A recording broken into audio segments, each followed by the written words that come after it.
Opa, estamos Opa, aqui abrindo, né, o nosso primeiro vídeo, né, a respeito do Tabernáculo da Fé e da sua doutrina. Então aqui os irmãos que faziam parte desse movimento, pela graça do Senhor Jesus Cristo, romperam com ele. É o irmão Marcos Arruda. Irmão, se o senhor quiser se apresentar, pode ficar à olá, irmão vontade. José, irmão José, irmão Jonas. É um prazer estar aqui para contribuir com o meu testemunho, né, e o porquê da minha saída do movimento Tabernáculo da Fé. E Tudo bem? muito bem, já se apresentou. Próximo é o irmão Jonas William, né? Também foi um seguidor da mensagem do Tabernáculo. Pela graça de Deus, rompeu com ele. Tudo bem, irmão Jonas William? Tudo bem, irmão José, irmão Marcos? A paz do Senhor Jesus a todos aí. Amém. É, Senhor, irmão. eu sirvo no ministério como evangelista, sou da cidade de Presidente Prudente, interior de São Paulo, e fiz parte do movimento Tabernáculo da Fé por aproximadamente 12 anos.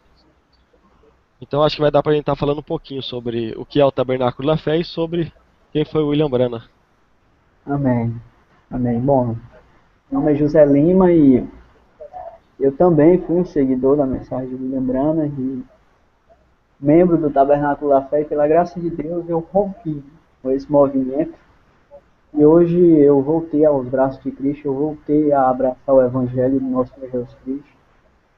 E, bom, hoje nós vamos estar decifrando, né, esses enigmas que até então tem chamado a atenção de várias pessoas, né, como semente da serpente, batismo, suposto batismo em nome de Jesus, conceito unitário, unicista, divisões, né, dissessões dentro da própria mensagem, da morte prematura do irmão Branham, e muitas outras coisas nós vamos estar desluciando aqui para vocês. Então.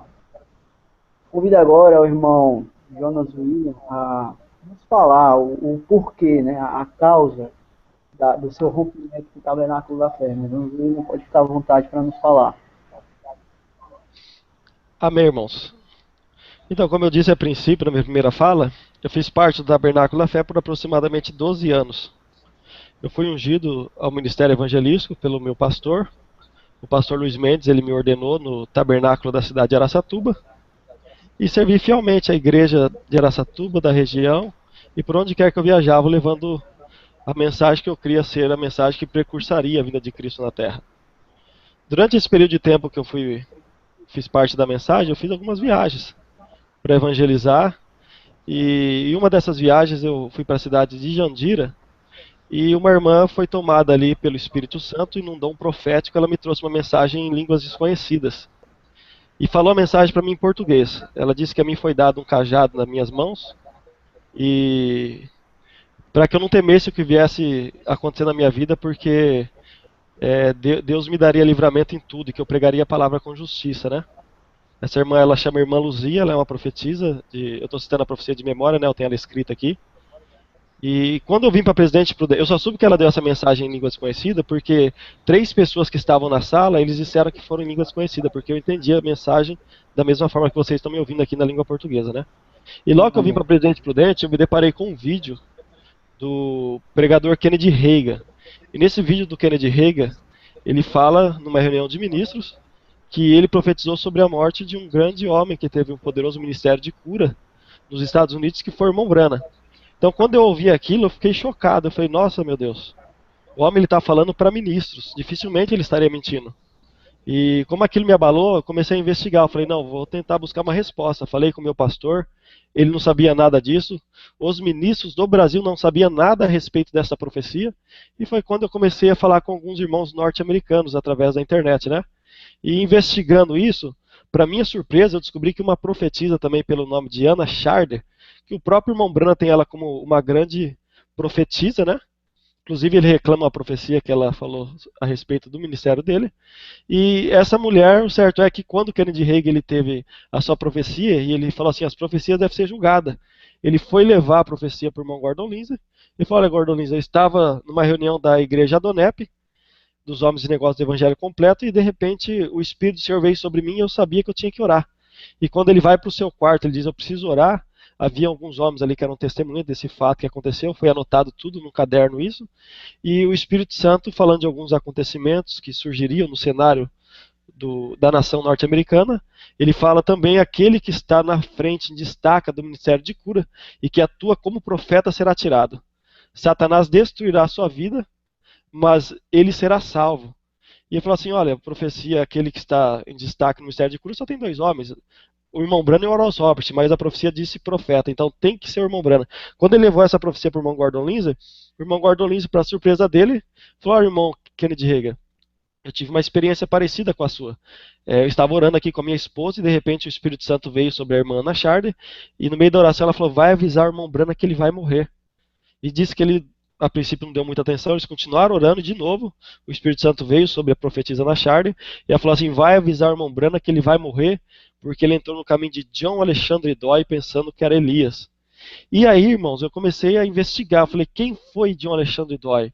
E eu, estudando sobre a biografia de John Alexandre Doyle, eu descobri que ele foi um grande pregador de cura divina, ele foi o pastor do irmão Gordon Lindsay e pastor do irmão F.F. Bosworth, 2 homens que andou com o irmão Branham e possivelmente influenciou o irmão Branham em alguns pontos doutrinários sobre essa questão de Elias estar visitando a igreja para trazer uma mensagem de restauração.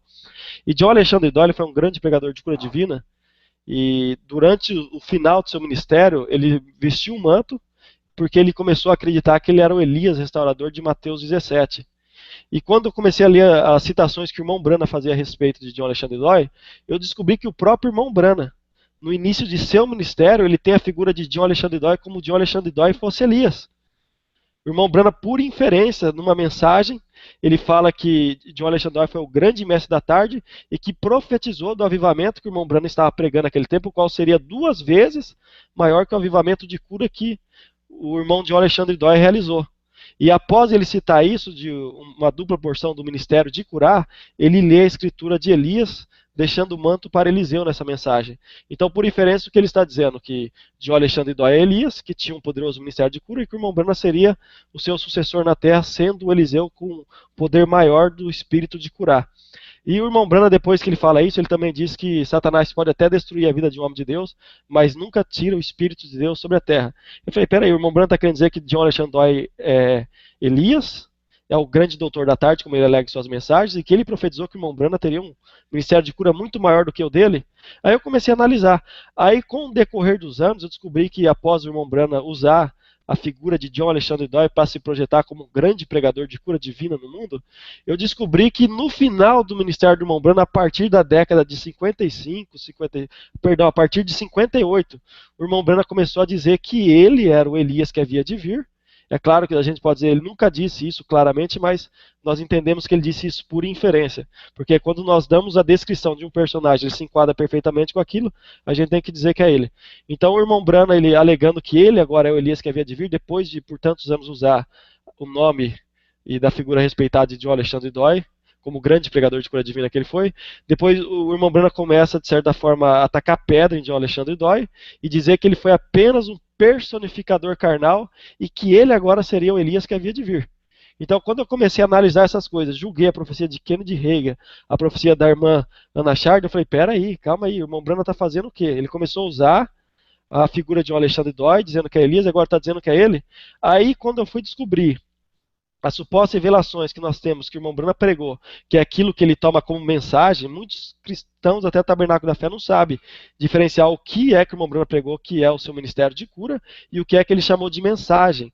A mensagem é o que ele fala que é o 7º anjo, onde o livro dos 7 selos seria dado a um homem aqui na terra, e ele pregaria a abertura dos 7 selos. Quando eu descobri que tudo isso que o irmão Branham pregou a partir de 58, a sua morte em 65, ele plagiou de um teólogo batista chamado Clarence Lark, eu falei, peraí, então tudo isso é uma invenção.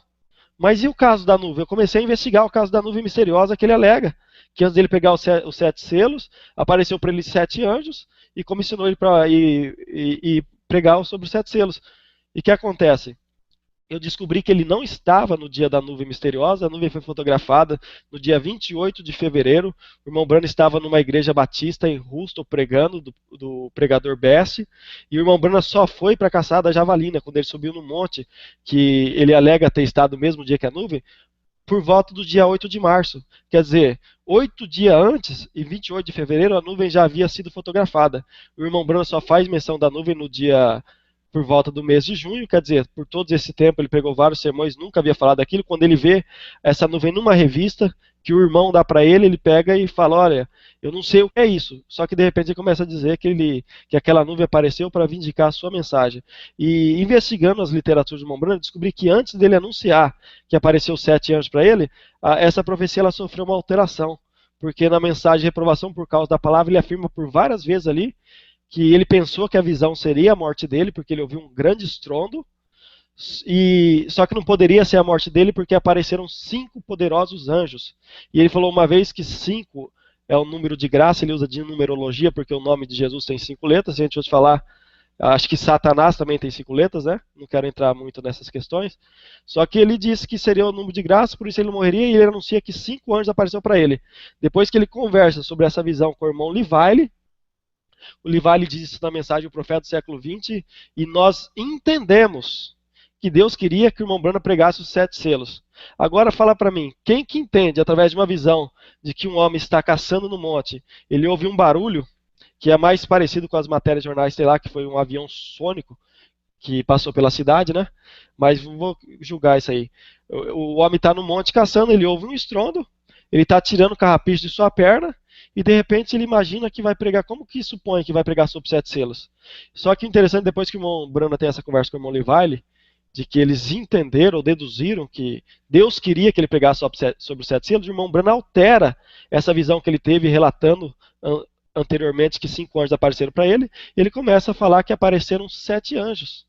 E as pessoas não perceberam que ele mudou a visão. E todo o conteúdo que o irmão Branham prega sobre os 7 selos, sobre as 7 eras da igreja, é plagiada do livro do teólogo batista chamado Clarence Larkin.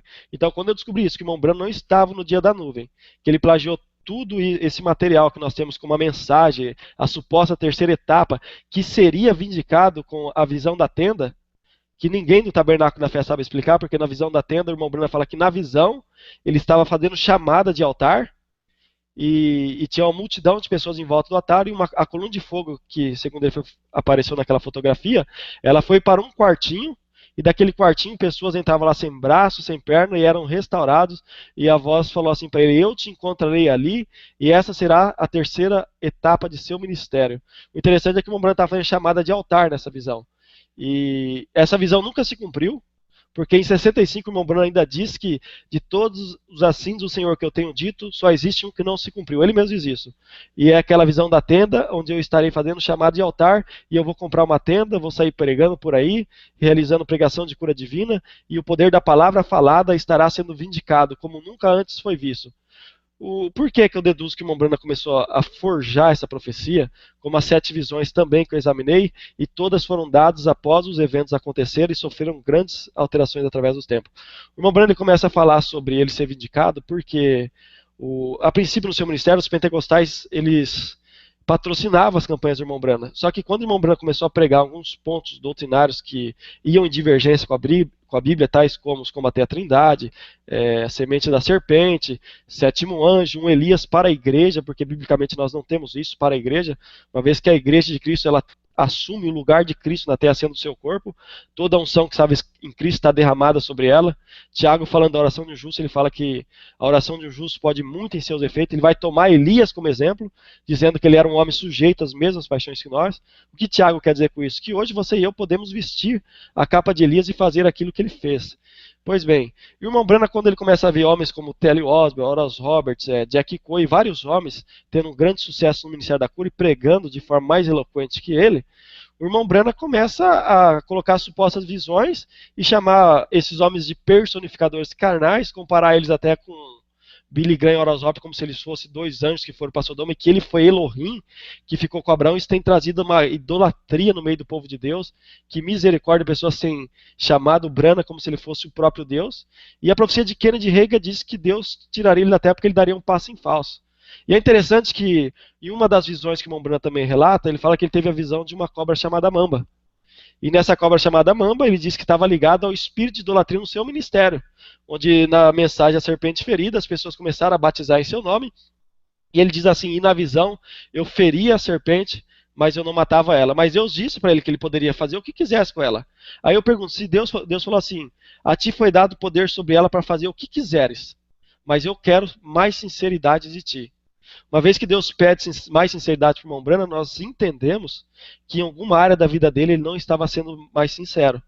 E daí Deus dá autoridade para ele fazer o que quiser com ela. E por que que na visão ele fala que ele feria a serpente, mas não matava ela? E esse espírito de idolatria que começou no ministério de Mombrana por volta da década de 58, e o que hoje está pior é o ponto das pessoas confundir Mombrana com Elohim e o próprio Deus, por que que o Mombrana não matou ela?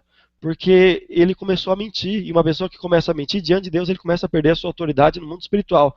A profecia de Kennedy Hagin foi dada até o ano que ele morreria, diz que ele morreria por volta do final do ano de 65, e ela se cumpriu perfeitamente. Gordon Lindsay foi uma testemunha ocular disso.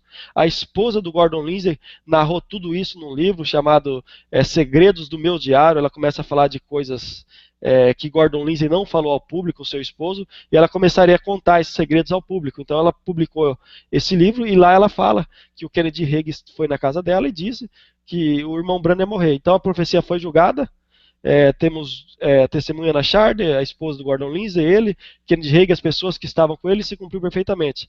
Então, quando o irmão Branham ele desvia do seu ministério, porque quando nós lemos sua mensagem, Deus falou para que ele fizesse a obra de um evangelista. Em várias mensagens ele fala que ele não podia ensinar porque ele não tinha chamado para isso, e a Bíblia fala que vós não quereis ser chamado de mestre, sabendo que é um dia receber o mais duro juízo. E o irmão Branham, por começar a ensinar certas doutrinas erradas, a teologia que ele combateu tanto, ele começa a plagiar estudos de teólogos e começa a tomar sobre si como se fosse uma revelação dada por Deus para ele. Isso tem causado uma grande divisão no meio do povo de Deus, ao ponto das pessoas falar que o irmão Branham vai ressuscitar para cumprir a sua parte profética. Tem uma outra linha que fala que Jesus Cristo já voltou no Monte Pôr do Sol e que o irmão Branham foi a própria manifestação do Filho do Homem na Terra, o que é uma blasfêmia, entendeu?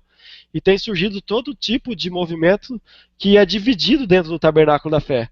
Então, quando eu vim para Prudente, eu vi esse vídeo, eu comecei a fazer uma análise minuciosa dentro do Tabernáculo da Fé e o que é a mensagem de irmão Branham. Quando eu vi que o Tabernáculo da Fé, eles falam que tem tanto a restauração da palavra, que o profeta revelou todas as coisas, e eles não têm nenhuma manifestação do poder de Deus no meio deles, são igrejas frias e formais, como as igrejas que eles batizam, chamam tanto as igrejas de filha das prostitutas, e na verdade eles abandonaram Jesus para flertar com a mensagem do homem, ao ponto de dizer que a fé de arrebatamento está nas literaturas pregadas por William Branham. E o apóstolo Paulo lhe diz assim: ainda que um anjo viesse do céu e vos anunciasse outro evangelho, além do que eu vos tenho anunciado, seja anátema. Quando nós falamos de evangelho, nós estamos falando das boas novas. Quais são as boas novas? As boas novas da salvação é que nasceu Jesus Cristo, que ele morreu por nós e que ressuscitou. Esse é o evangelho que deve ser pregado até a consumação dos séculos. Então, quando nós perdemos o foco da figura de quem foi Jesus Cristo, da obra de sua encarnação e o que ele realizou para nós para pregarmos a mensagem de um homem, então nós estamos flertando com esse homem, nós abandonamos Deus.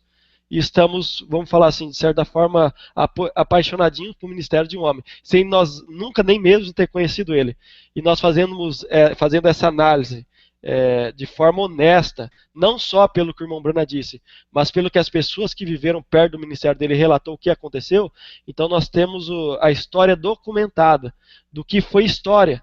Então nós podemos chegar numa conclusão de quem foi William Branham e por que ele chegou a ter esse final tão trágico. Então quando eu descobri essas coisas, ele começou a chamar sobre si essa suposta visão da tenda, que ele seria o único que teria essa vindicação do poder da palavra falada, e que essas pessoas que personificavam o seu ministério não teria isso, foi simplesmente para tirar a atenção daqueles homens que estavam, de certa forma, tendo um grande sucesso, principalmente no ministério da cura divina, e o irmão Branham morre sem cumprir essa profecia. E Deuteronômio 18 diz que, como conheceremos a palavra que o Senhor falou? O profeta que falar em nome do Senhor, e aquela palavra não se cumprir, saberá que essa não foi a palavra que o Senhor falou. Com soberba falou aquele profeta, não tenhais medo dele. Então eu falei, peraí, então não preciso ter medo de ter pecado contra o Espírito Santo, porque o irmão Branham ele profetizou várias coisas falsamente, entre essas tem 7 visões, a visão do carro ovo, que ele alterou, que foi plagiado de uma revista, depois ele alterou quando fala que os carros estariam sem condutores, as pessoas jogando alguma espécie de jogo, andando em belas rodovias. Ele pegou isso de uma revista. Depois que a revista lança essa matéria, ele começa a publicar a profecia de que Billy Paul não seria um homem velho. O próprio Billy Paul, com uma testemunha ocular, testemunha de que o irmão Branham falou isso. O Perry Green também, que ouviu essa profecia, eles confirmam que foi assim do Senhor. Então, quando eu vi que o irmão Branham profetizou várias coisas, que ele plagiou todos esses ensinamentos de teólogos, eu tomei uma posição na minha vida. A partir de hoje, eu tiro as literaturas de William Branham de casa, eu prego somente o Evangelho de Jesus Cristo, e eu e minha casa serviremos ao Senhor. E desde que eu saí do Tabernáculo da Fé, rompi com a mensagem de William Branham, né? Deus tem feito grandes coisas na minha vida, irmãos. Eu tenho ajudado vários irmãos pregando o Evangelho, dando auxílio para algumas pessoas do Tabernáculo da Fé, que graças a Deus têm conseguido enxergar que o irmão Branham se desviou do seu chamado, que a princípio foi faça a obra de um evangelista. Depois ele abandonou o campo evangelístico e começou a querer ensinar como mestre e morreu tragicamente da maneira que foi, entendeu? Então, essa foi uma das razões, entre muitas, que a gente poderia discorrer aqui de o porquê que eu saí do Tabernáculo da Fé e renunciei de vez à mensagem de William Marion Branham. Muito bem, Jonas. Tá me ouvindo? Estou ouvindo, irmão José. Muito bem. Eu acho que ficou bem claro, né? Para quem vai assistir esse vídeo, eu posso falar que para quem está assistindo, que o motivo, ou melhor, um dos motivos que te motivou a sair foi o fato de William Branham ter se desviado do seu ministério, né? Ter inventado, né? Realmente ele mentiu. Isso não,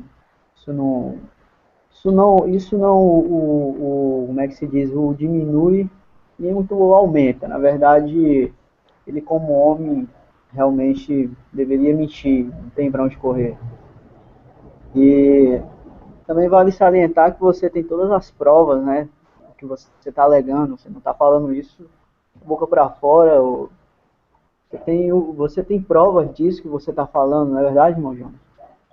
É verdade, irmão José. Eu tenho as provas documentadas de cada profecia que o irmão Branham teve. Nós temos uma página no Facebook onde nós ajudamos vários irmãos a compreender. Eu quero deixar bem claro aqui para os telespectadores que estarão assistindo nosso vídeo que o nosso objetivo não é denegrir a imagem da pessoa de William Branham, porque nós temos o irmão Branham como um homem de Deus, porém, como todos os homens que falhou, o irmão Branham não estava imune disso. E a sua queda ministerial culminou na sua morte. Nós temos o exemplo de Moisés, que por ferir a rocha, ele não entrou na terra da promessa. Nós temos o rei Uzias, que era um rei ungido. Enquanto ele serviu a Deus, Deus abençoou, ele edificou grandes cidades, venceu fortes inimigos. Mas quando ele quis sair de seu ofício, porque ele recebeu a unção de ser um rei, e ele achou assim, nossa, Deus me ama tanto, tem me dado vitória, eu vou entrar no templo a oferecer um incenso. E o sacerdote olhava para ele e falou assim, a ti, Uzias, não te compete oferecer incenso dentro do templo. Isso só compete aos sacerdotes. Mas ele achou que Deus amava tanto ele, que ele poderia sair de seu ofício e oferecer um incenso para Deus, que é até algo bom, né? Que coisa maravilhosa se oferecer um louvor para Deus. E quando ele entra ali, ele sai leproso de lá e morre. Mas não deixou de ser um homem de Deus. Nós temos exemplos de homens como Saul, que teve a unção sobre a sua vida, mas que teve um final trágico, porque não seguiu a palavra de Deus. Temos o exemplo do profeta que morreu comido por um leão. Temos o exemplo do sacerdote que caiu de um penhasco e morreu, o sacerdote Eli, porque não repreendeu seus filhos. Então sempre que nós vemos na Bíblia que um homem de Deus que tem promessas na sua vida, que ele morre de forma trágica, ainda mais sem cumprir isso é um grande sinal de que a mão de Deus está pesando sobre o ministério dele. E tudo isso nós temos na nossa página do Facebook, documentada. Tudo isso que eu estou falando eu posso provar para os irmãos, se os irmãos tiverem paciência. A gente vai estar examinando tudo isso aí junto, vou estar esclarecendo. Como eu disse, o meu objetivo não é denegrir a imagem de quem foi William Branham. Eu creio que o irmão Branham foi um homem de Deus, porém, que no final da década de 58, como vários homens que andaram com ele, como T.L. Osborne, que reconheceram ele como homem de Deus, mas todos eles sabem que o irmão Branham falhou, e por isso que Deus estava levando o seu servo na morte. Então a gente tem uma página no Facebook, depois a gente vai estar disponibilizando na descrição do vídeo, para quem quiser estar acompanhando aí, irmão José, vai estar fazendo uma visita ali no site ali.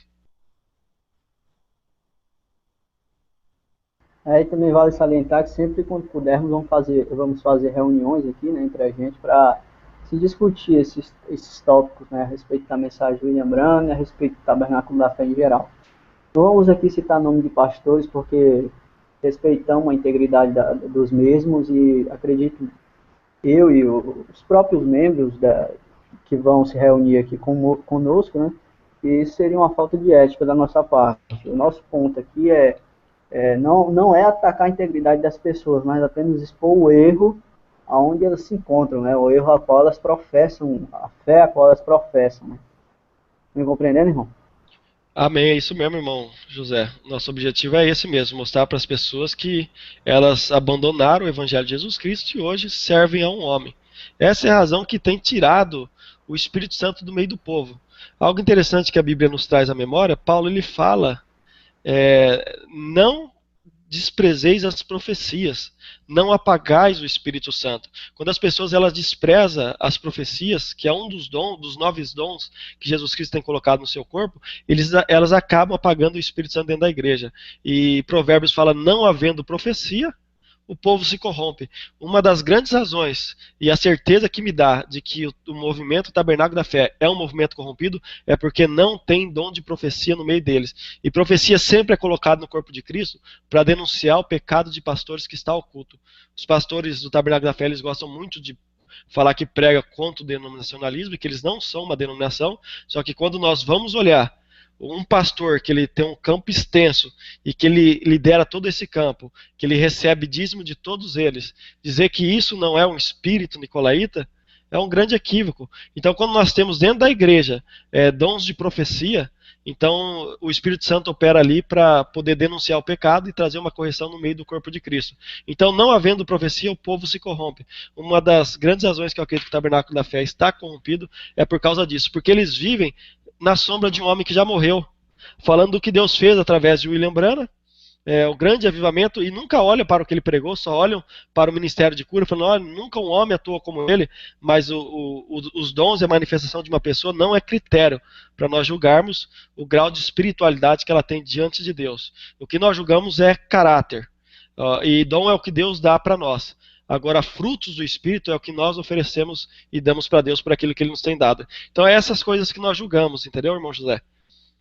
Claro, meu irmão. E também eu queria citar o seguinte, que se algum pastor que assistir essa nossa pequena reunião, ou algum membro, se sentir na vontade de querer defender o mensageiro e sua mensagem, ao debater em um hangout, né, em um hangout aberto comigo, com o irmão, ou com o irmão Marcos, ou com os 3 aqui, se quiser, nós estamos aqui dispostos a debatermos tudo que estamos falando e alegando, e nós temos como defender, né, porque nós temos prova.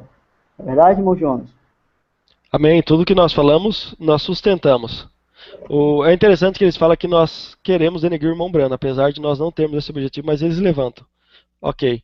Só que tudo que nós falamos, nós provamos. Agora, as profecias que o William Branham ele disse que ele profetizou e que era assim do Senhor, nenhuma delas falhou. E graças a Deus, irmãos, que nós temos as literaturas de William Branham impressa, não temos todas traduzidas no Brasil, eu já vou dizer o porquê. Só um momento, irmão, só um momento. O senhor disse que nenhuma delas falhou?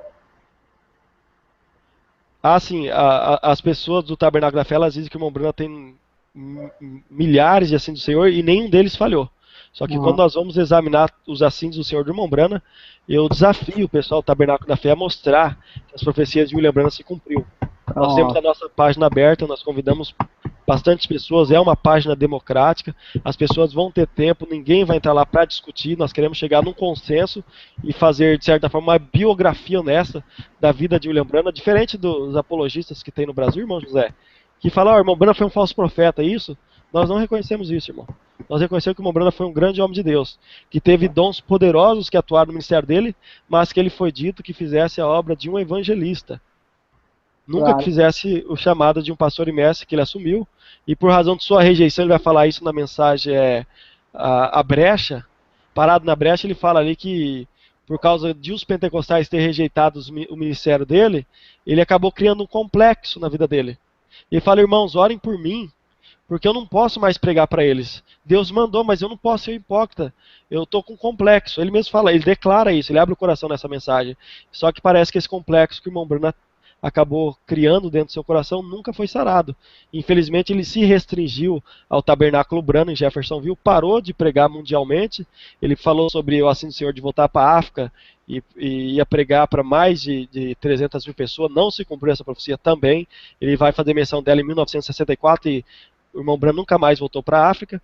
E depois que ele cria esse complexo, ele se restringe ao tabernáculo de Jeffersonville. Quer dizer, a chamada dele, que era para fazer a obra de evangelista, acabou, irmão. E nessa mensagem Parado na Brecha, quando ele fala que ele quer ir para o monte e ser um profeta como no Velho Testamento, porque o irmão Branham falou, bom, se eu sou um profeta, eu tenho que viver como no Velho Testamento. O grande erro dele foi se comparar um profeta do Velho Testamento, uma vez que nós estamos vivendo dentro do dia da graça, e o Espírito Santo seria derramado para que vossos filhos e vossas filhas profetizariam e teriam visões. Ele não seria a última bolachinha do pacote, como me perdoe o termo, mas ele quis se colocar, irmãos. O irmão Branham, ele fala que ele quer ir para o monte, deixar a barba crescer. Deus dá um sonho para ele que ele perambulava na rua como um vagabundo. E Deus fala assim, se você ir para o monte, você vai virar um vagabundo e a tua esposa vai te deixar. Ele fala, mas Deus, as pessoas têm dito que eu sou um profeta. Deus fala, isso foi no Velho Testamento. E além disso, a você foi dado maiores dons. Você esqueceu quando você não era nada e que você não tinha nenhum grau de instrução e fazia filas de oração na sua casa para você orar por eles, as pessoas vinham atrás de você por causa do dom que eu tenho te dado. Falou, agora os meus filhos estão enfermos lá no mundo, prostrados diante da enfermidade, esperando você ir lá orar por eles. E você fica aí. E esse complexo que foi gerado no coração do irmão Branham nunca foi sarado. Ele parou com as campanhas evangelísticas, se restringe ao tabernáculo de Jeffersonville. Deus adverte ele através de vários profetas na época. Inclusive, eu quero deixar claro aqui que os irmãos tradutores da mensagem, eles sabem disso. Ana Charden, em uma determinada fita, ela profetiza no meio do culto que o irmão Branham iria morrer porque ele havia se desviado do seu chamado. Essa profecia ela foi removida das fitas e você pega a fita, hoje está lá espaço vazio na fita. Ninguém no Brasil sabe que isso aconteceu, mas quem vivia naquela época sabia, porque eu ouvia as pregações de Lembrana. Eu tenho falado com tradutores da mensagem que confirma isso para mim. Ele falou, irmão, você nunca mais vai achar essa profecia. Eu falei, por quê, irmão? Porque ela foi removida da fita. Mas em qual fita que está, irmão? A gente nem pode falar isso. E os norte-americanos ainda estão caçando, ver se eles acham uma fita que consta isso.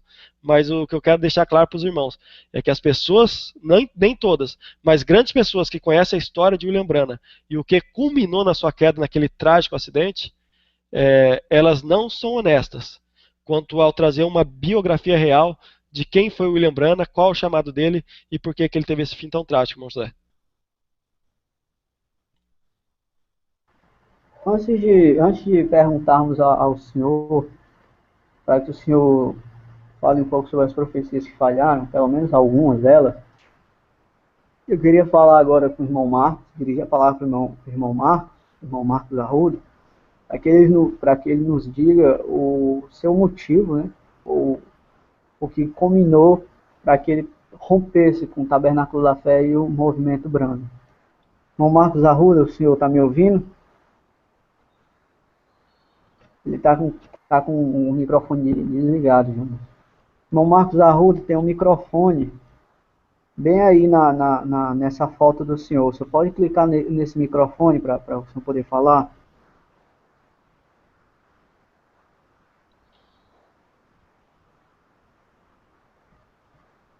Tá me ouvindo?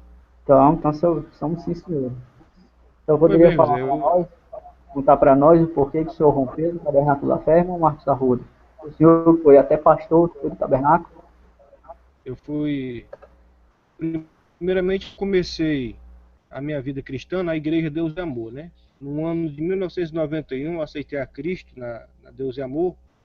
E a partir do ano de 1994, eu comecei a ouvir um programa de rádio, Fé para Vencer.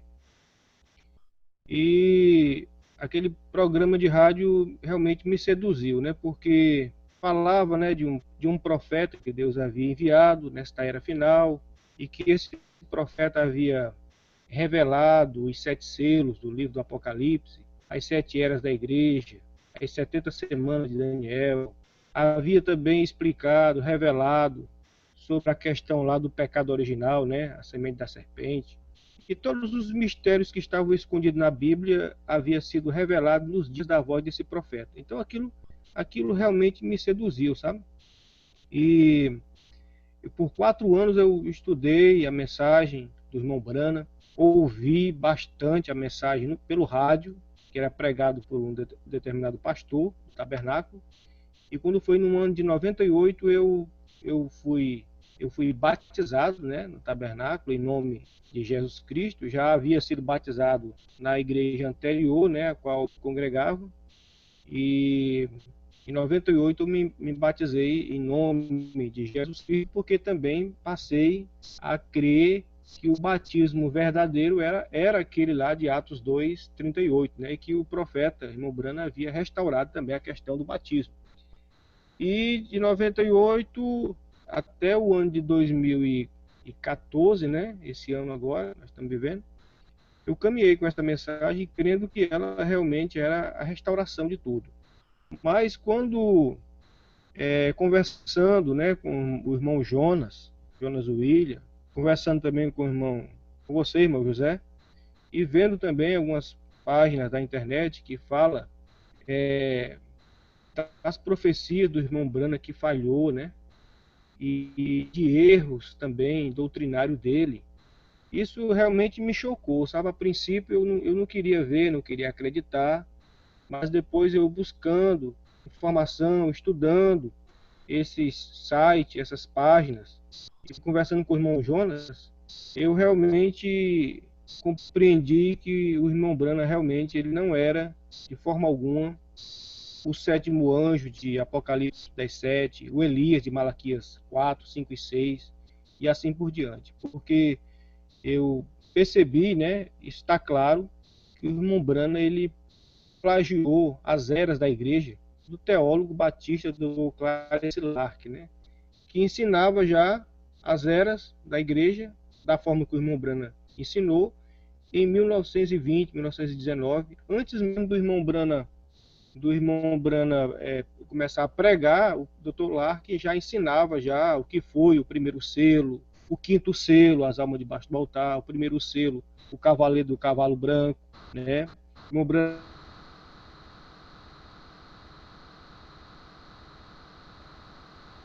Faz lá, no mar, irmão Jonas. Sim, irmão José, parece que caiu o som do irmão Marcos ali, né? Não sei se ele tá ouvindo a gente. Irmão Marcos, está ouvindo a gente? Parece que interrompeu a transmissão dele. Se ele estiver ouvindo a gente, puder desligar o microfone, por favor, por gentileza. Ele tá dando um barulho de chiado aqui, né? É, irmão Jonas, Sim, irmão José. eu poderia falar, por gentileza, não de todas, mas de algumas profecias do irmão Brana que falharam, por favor. Poderíamos sim, irmão José. O que acontece? Aqui no Brasil nós não temos tanto acesso ao material pregado por William Brana da década de 58 para trás. Aqui no Brasil eles difundem muito o que eles chamam de terceira etapa, de sete selos e aquela história que a gente já conhece, né? Por quê? Porque quando nós vamos examinar as mensagens antigas, os sermões que o William Brana pregou, então nós vamos reconhecer todas as contradições que envolveu o ministério de William Brana. E foi examinando essas mensagens antigas que o irmão Brana pregou que eu descobri profecias falsas, como, por exemplo, o irmão Brana ele começa a dizer que em 1933 foi dado a ele 7 visões, parece que ele estava voltando de um culto dentro da maçonaria, algo assim. E o irmão Brana diz que a ele foi revelado que as mulheres seriam dadas o direito de votar e que elas votando elegeriam o homem errado. E ele fala: temos essa profecia cumprida com a candidatura e eleição do presidente John Kennedy. Ele deixa de forma categórica clara de que o homem errado que seria elegido com esse assento do Senhor que cumpriu, que foi revelado por ele em 1933, havia se cumprido o presidente John Kennedy. Ele fala que nessa visão foi dito que esse homem errado. Jonas, só um momento. Esse chiado parece que está vindo do teu computador. Será que é do meu? É, Eu vou desligar o microfone para ver tá se ele ok. continua. Não, ainda continua. Vou desligar o meu aqui para ver.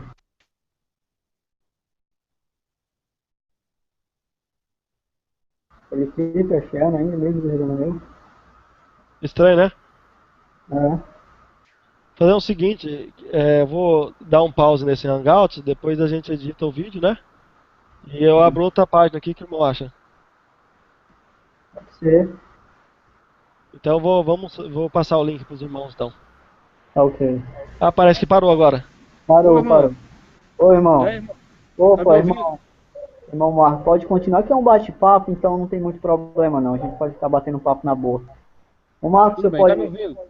Tá, estamos ouvindo o senhor. Você pode continuar falando porque você Foi saiu, bem. tá vendo? Não sei nem onde foi que eu parei, sabe? Onde foi que Não, parou a gravação. se o senhor quiser continuar do começo. Pronto. Pois bem, então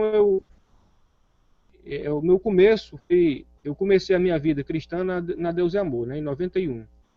E em 94 eu comecei a ouvir o programa de rádio para Vencer. E o que me chamou muita atenção, né, porque falava de um profeta, né, que Deus havia enviado ao mundo, né, nessa última geração, e que esse profeta ele havia revelado os 7 selos, o Apocalipse, as 7 eras, as 70 semanas de Daniel e a questão lá do pecado original, né? Ele também havia mostrado o que foi aquilo, né? E aquilo era muito sedutor para mim, sabe? Eu ouvi o programa Fé para Vencer por 4 anos, estudei bastante as literaturas do irmão Brana, e quando foi no ano de 98, eu me batizei no tabernáculo, né? Me batizei no nome do Senhor Jesus Cristo, né? Porque uma das coisas que eles ensinam lá, que o irmão Brana restaurou o batismo também, nas águas, em nome do Senhor, como está lá em Atos 2:38. Neguei o batismo trinitário de Mateus 28:19, e agora eu achava que eu estava bem, né? Que eu estava com a palavra de Deus agora restaurada, né? Crendo no profeta e que estava tudo bem, estava tudo certo. Então eu caminhei com essa mensagem por mais ou menos uns 16 anos. Foi quando eu tive contato com o irmão Jonas, com você também, irmão José, e alguns sites da internet aí também que eu estudei e falava dos erros do irmão Brana, né? Erros doutrinários, profecias dele que não se cumpriu, profecias que ele profetizou depois do fato, depois do ocorrido. E aquilo no começo, sabe, mexeu muito comigo, chocou muito. Eu não queria acreditar nisso de forma alguma, mas analisando, estudando, então eu compreendi, sabe, que eu estava em erro, né? Que irmão Brana realmente ele não se encaixa como o sétimo anjo, que ele não se encaixa como o profeta Elias de Malaquias 4, versos 5 e 6, porque até mesmo na questão lá das eras lá, isso foi provado que ele havia plagiado, né, o ensino dele sobre as eras do Dr. Clarice Lark, que é um teólogo batista, né, que ensinou sobre esse assunto, sobre as eras, a igreja, trouxe isso no ano de 1919, 1920, né? E também a questão dos selos também foi plagiado também do teólogo batista também, grande parte dos selos. E isso me chocou muito, sabe? E quando eu fui ver as profecias, todas elas foram ditas, foram profetizadas depois do fato. Então eu cheguei realmente à conclusão de que eu estava em erro e que a única coisa que eu poderia fazer era romper com tudo isso, porque eu estava envolto em mentiras, entendeu? Em mentiras. E fiquei muito chocado, muito chateado com isso. Tive que reunir minha família e algumas pessoas que a gente tem um pequeno trabalho aqui. Eu tive que reunir essas pessoas e falar para elas que o irmão Brana não era o sétimo anjo de Apocalipse 10:7, que ele não era Elias de Malaquias 4, 5 e 6, e que ele foi simplesmente um pregador comum e que havia se desviado do seu chamado, né? E que havia ensinado muitas heresias, entendeu? E que havia profetizado falsamente também em nome do Senhor, e que a gente tinha que se afastar disso, que a gente tinha que rejeitar isso. E foi o que nós fizemos aqui. Eu saí da mensagem e hoje estou bem porque prego a Bíblia, prego o Evangelho, eu falo sobre o Senhor Jesus Cristo, não prego mais homem, entendeu? não ando mais com as literaturas do irmão Brando debaixo do braço, mas eu prego o Senhor Jesus Cristo, aquele que é o mesmo ontem, hoje e eternamente. Então, irmãos, isso aqui é apenas uma parte, né, do meu testemunho, né? E estou feliz por ter conhecido o irmão Jonas aí, que o irmão Jonas, Deus tem iluminado ele, tem dado uma capacidade tremenda para ele armazenar todo esse conhecimento, que eu creio que será de grande ajuda para os irmãos do tabernáculo, né? Que ainda estão presos nesse sistema aí que está envolto em mentiras, né? Sem querer ofender, mas essa é que é a grande realidade. Amém, meus irmãos? Amém, irmão Marcos. A gente agradece pelo seu testemunho bastante profundo, né? De alguém que foi um pastor da mensagem, né? O senhor se identifica assim, né, irmão Marcos, como um pastor da mensagem. Eu fui um ministro da mensagem e pela graça de Deus o senhor saiu. Aquilo que a gente quer é que o povo, ele, é assim, porque, nossa, cara, a gente vê muita gente falando sobre o tabernáculo da fé na internet, mas nenhuma dessas pessoas tiver experiência de causa, né? Por isso que qualquer um, qualquer um membro do tabernáculo, eu digo isso porque eu já fui um, ao assistir um vídeo de uma pessoa que não era membro, que não é membro, nunca foi, não sabe como funciona, né, lá dentro. Ao falar do tabernáculo, o membro do tabernáculo olhando para essa pessoa está equivocada, porque não conheceu a maneira que nós trabalhamos, né, dentro da nossa igreja, etc e tal, como é a liturgia e tal. Mas nós conhecemos, então eu fui membro durante 7 anos do tabernáculo, o irmão Jonas foi cerca de 12 anos, se eu não estou enganado, o irmão Marcos foi 16. E ninguém melhor do que a gente sabe como funciona toda essa liturgia, essa doutrina que é ensinada, né, dentro do tabernáculo, etc e tal. Essa certa superioridade, porque é assim realmente que alguns membros do tabernáculo se sentem, né, superiores por crerem em um mensageiro, por pensarem eles que estão com a verdade no que tange a todas as demais igrejas, né? Ou seja, para eles as demais igrejas não passam de filhos de prostituta e eles são a igreja revelada dos últimos dias. Não sabe eles que são piores do que qualquer outra igreja no mundo. Primeiro, por seguir um homem, né? E segundo, por rejeitar a Bíblia. O senhor compreende, mamãe? Estou entendendo, sim. E a felicidade maior é que o senhor está melhor do que antes, mamãe. Assim, o senhor está melhor agora, que não faz mais parte daquele movimento, do que antes, né? Quando fazia parte desse movimento. Verdade, mamãe? Estou feliz por ter saído de um movimento que, como já disse, sem querer ofender, né? É uma seita, entendeu? Uma seita que está fora da palavra de Deus. É um movimento que trouxe muita confusão, sabe, para as igrejas evangélicas, arrebata muitas pessoas das igrejas evangélicas. Essas pessoas vão para dentro do tabernáculo pensando que estão realmente em um ministério restaurador, mas quando elas chegam dentro do tabernáculo, elas se deparam com confusão, com facção. Existem muitos grupos aí, sabe, cada um defendendo uma tese, defendendo um pensamento, uma ideia, uma visão.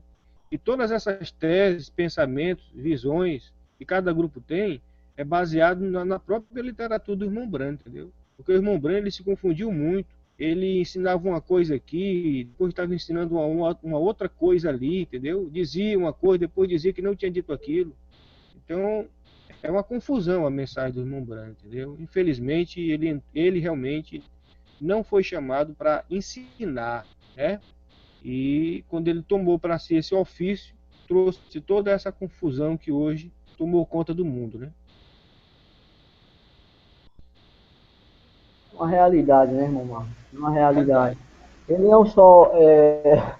não existe só divergência dentro da mensagem do irmão Brando, sem falar também de pseudos profetas que apareceram recentemente, né, denominando serem sucessores do irmão Brando. Você está compreendendo? Como vou citar nem o nome desses pseudos profetas, porque para quem é na mensagem sabe de quem eu estou falando, você me compreende? Porto-riquenho, africano, etc e tal. Todos eles já baseando-se em falhas na mensagem do irmão Brando. Porque o irmão Brando, a gente sabe muito bem que, a gente não sabe de nada, porque ele não falava coisa concluída na mensagem, e são essas pontas soltas que esses camaradinhas aí se baseiam para tentar vindicar o seu ministério. E mais enganando pessoas, né, cara? Eles se aproveitam das pessoas, porque as pessoas acreditam cegamente que eles são os profetas do dia, etc. E tal. Alguns chegam a se denominar Deus encarnado, e alguns chegam ao cúmulo da idolatria de chegar a afirmar que o irmão Brando foi Elohim em carne. Nossa, mal sabe ela, só estão tirando a glória de Deus e aplicando a um outro. Né? E foi por esse motivo que o irmão Brana foi tirado, né? Morreu tão prematuramente, pelo fato de ele estar praticamente se fazendo Deus, pode-se dizer assim. Querendo ou não, o que essas pessoas estão ensinando é simplesmente o que o irmão Brana realmente quis passar. Né? Elas estão ensinando hoje que o irmão Brana é Deus, é praticamente porque o irmão Brana quis transmitir isso naquela época. Tudo bem que ele lutou um pouco contra esse espírito de idolatria, mas pouco a pouco ele se deixou levar por esse espírito. É verdade, mamãe? Com certeza, porque, irmão José, quando ele diz assim, ó, que Billy Graham e Oral Robert são dois anjos enviados à denominação, né, aos pentecostais e às igrejas históricas, e que Elohim, né, estava ali com um grupo especial ali em Jeffersonville, e ele começa a discernir os pensamentos dos corações das pessoas que estavam ali nas reuniões. Ele fez isso muitas vezes, ficava até de costas para as pessoas, e ele dizia assim, vocês vão ver o que Deus vai fazer aqui, a mesma coisa que fez lá quando esteve com Abraão e Sara na tenda, né? Discernir os pensamentos e intenções do coração de Sara. E ali ele fica de corte, começa a discernir no culto ali, no tabernáculo. Então ele diz, olha, a mesma situação que aconteceu lá no dia de Abraão está acontecendo aqui para cumprir o que Jesus disse, como foi nos dias de Noé, como foi nos dias de Ló. O mesmo quadro está se formando aqui no tempo do fim.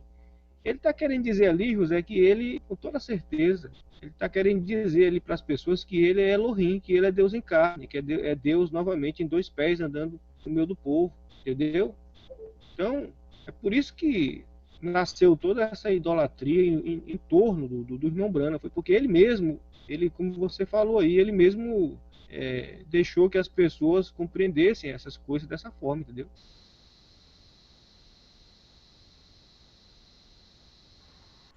Tá ouvindo, irmão Marcos?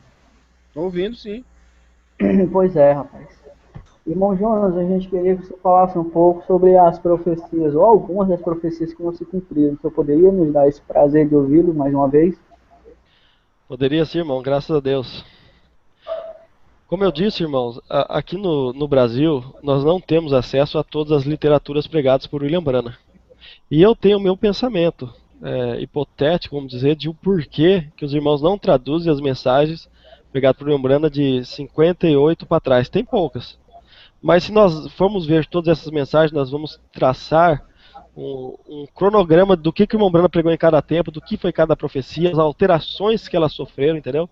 E isso vai mostrar para as pessoas de forma clara que isso não foi profecia, que o irmão Brana falou que ele era totalmente um pensamento sugestivo seu e que muitos falharam, por isso foram omitidos de vários livros que ele pregou posteriormente. Nós temos, por exemplo, a profecia de que em 1933 foi revelado para ele que as mulheres seria dado o direito de votar e que elas, seria uma desgraça para a nação, segundo ele, e que elas votando elegeriam o homem errado. E ele fala, nós temos essa profecia cumprida com John Kennedy, que Deus havia revelado para ele, que assim diz o Senhor, ele diz, que o presidente John Kennedy venderia os Estados Unidos para o catolicismo. Ele fala, uma nação protestante hoje estará se tornando uma nação católica. Só que acontece, depois que ele dá essa profecia, que ele tem como cumprida, depois de chamar o presidente Kennedy de um crente Acabe, de que ele era manipulado por Jezabel e que a igreja católica estava por detrás disso, o presidente Kennedy, ele morre. Essa profecia não se cumpre. Em outros sermões, o irmão Brana vai se contradizer, dizendo que, censurando os homens de cor, dizendo, olha o que vocês fizeram, vocês cuspiram nas vestes de Abraham Lincoln, que libertou vocês da escravidão, e agora vocês colocaram um homem católico lá em cima. Então o grande problema do irmão Brana não é porque John Kennedy venderia a nação americana para o catolicismo, mas é porque ele criou essa ideia só porque o presidente John Kennedy era o primeiro católico a assumir a nação americana. E daí, quando ele fala que foi os homens de cor que colocaram o presidente Kennedy, ele esquece de que ele havia afirmado que era assim do Senhor, que as mulheres seriam dadas o direito de votar e que elas elegeriam o homem errado. Então ele já se contradiz aí. E para piorar a situação mais para frente ainda, ele fala, vocês veem o que foi dado nos noticiários, a presidência do presidente Kennedy foi uma fraude, porque eles adulteraram as máquinas. E foram as máquinas adulteradas que colocaram ele lá, peraí, foram as máquinas, foram os homens de cor, ou foi as mulheres, como o Espírito Santo havia revelado? O grande problema, irmãos, é que quando ele afirma que o presidente Kennedy venderia a nação americana para o catolicismo, o presidente Kennedy morre. Depois da morte do presidente Kennedy, o irmão Branham tem a coragem de assumir o púlpito e dizer que morreu um dos maiores presidentes que a nação americana já teve e que somente pessoas sem caráter poderiam assassinar um homem tão íntegro como ele foi. Aí o irmão Branham vai alterar aquilo que ele já tinha dito que era assim do Senhor e vai dizer que ele pensa que o que fará a nação americana se vender para o catolicismo seria a falência das fábricas de tabaco e de uísque, e daí vai. Ele começa a mudar muitas visões. E essa visão, quando você pega o compêndio pregado por ele do livro das 7 eras da igreja, ali vai estar dizendo no livro da era da igreja de Laodiceia, sobre as 7 visões, ele menciona até o mês, junho, se eu não me engano, de 1933. Agora nós falamos um homem que ele lembra até do mês que ele profetizou, que foi revelado para ele, por que ele omitiria essa profecia do presidente John Kennedy, a profecia de Roosevelt, que seria o grande vilão da história por levar o mundo a uma Segunda Guerra Mundial, que isso é uma mentira.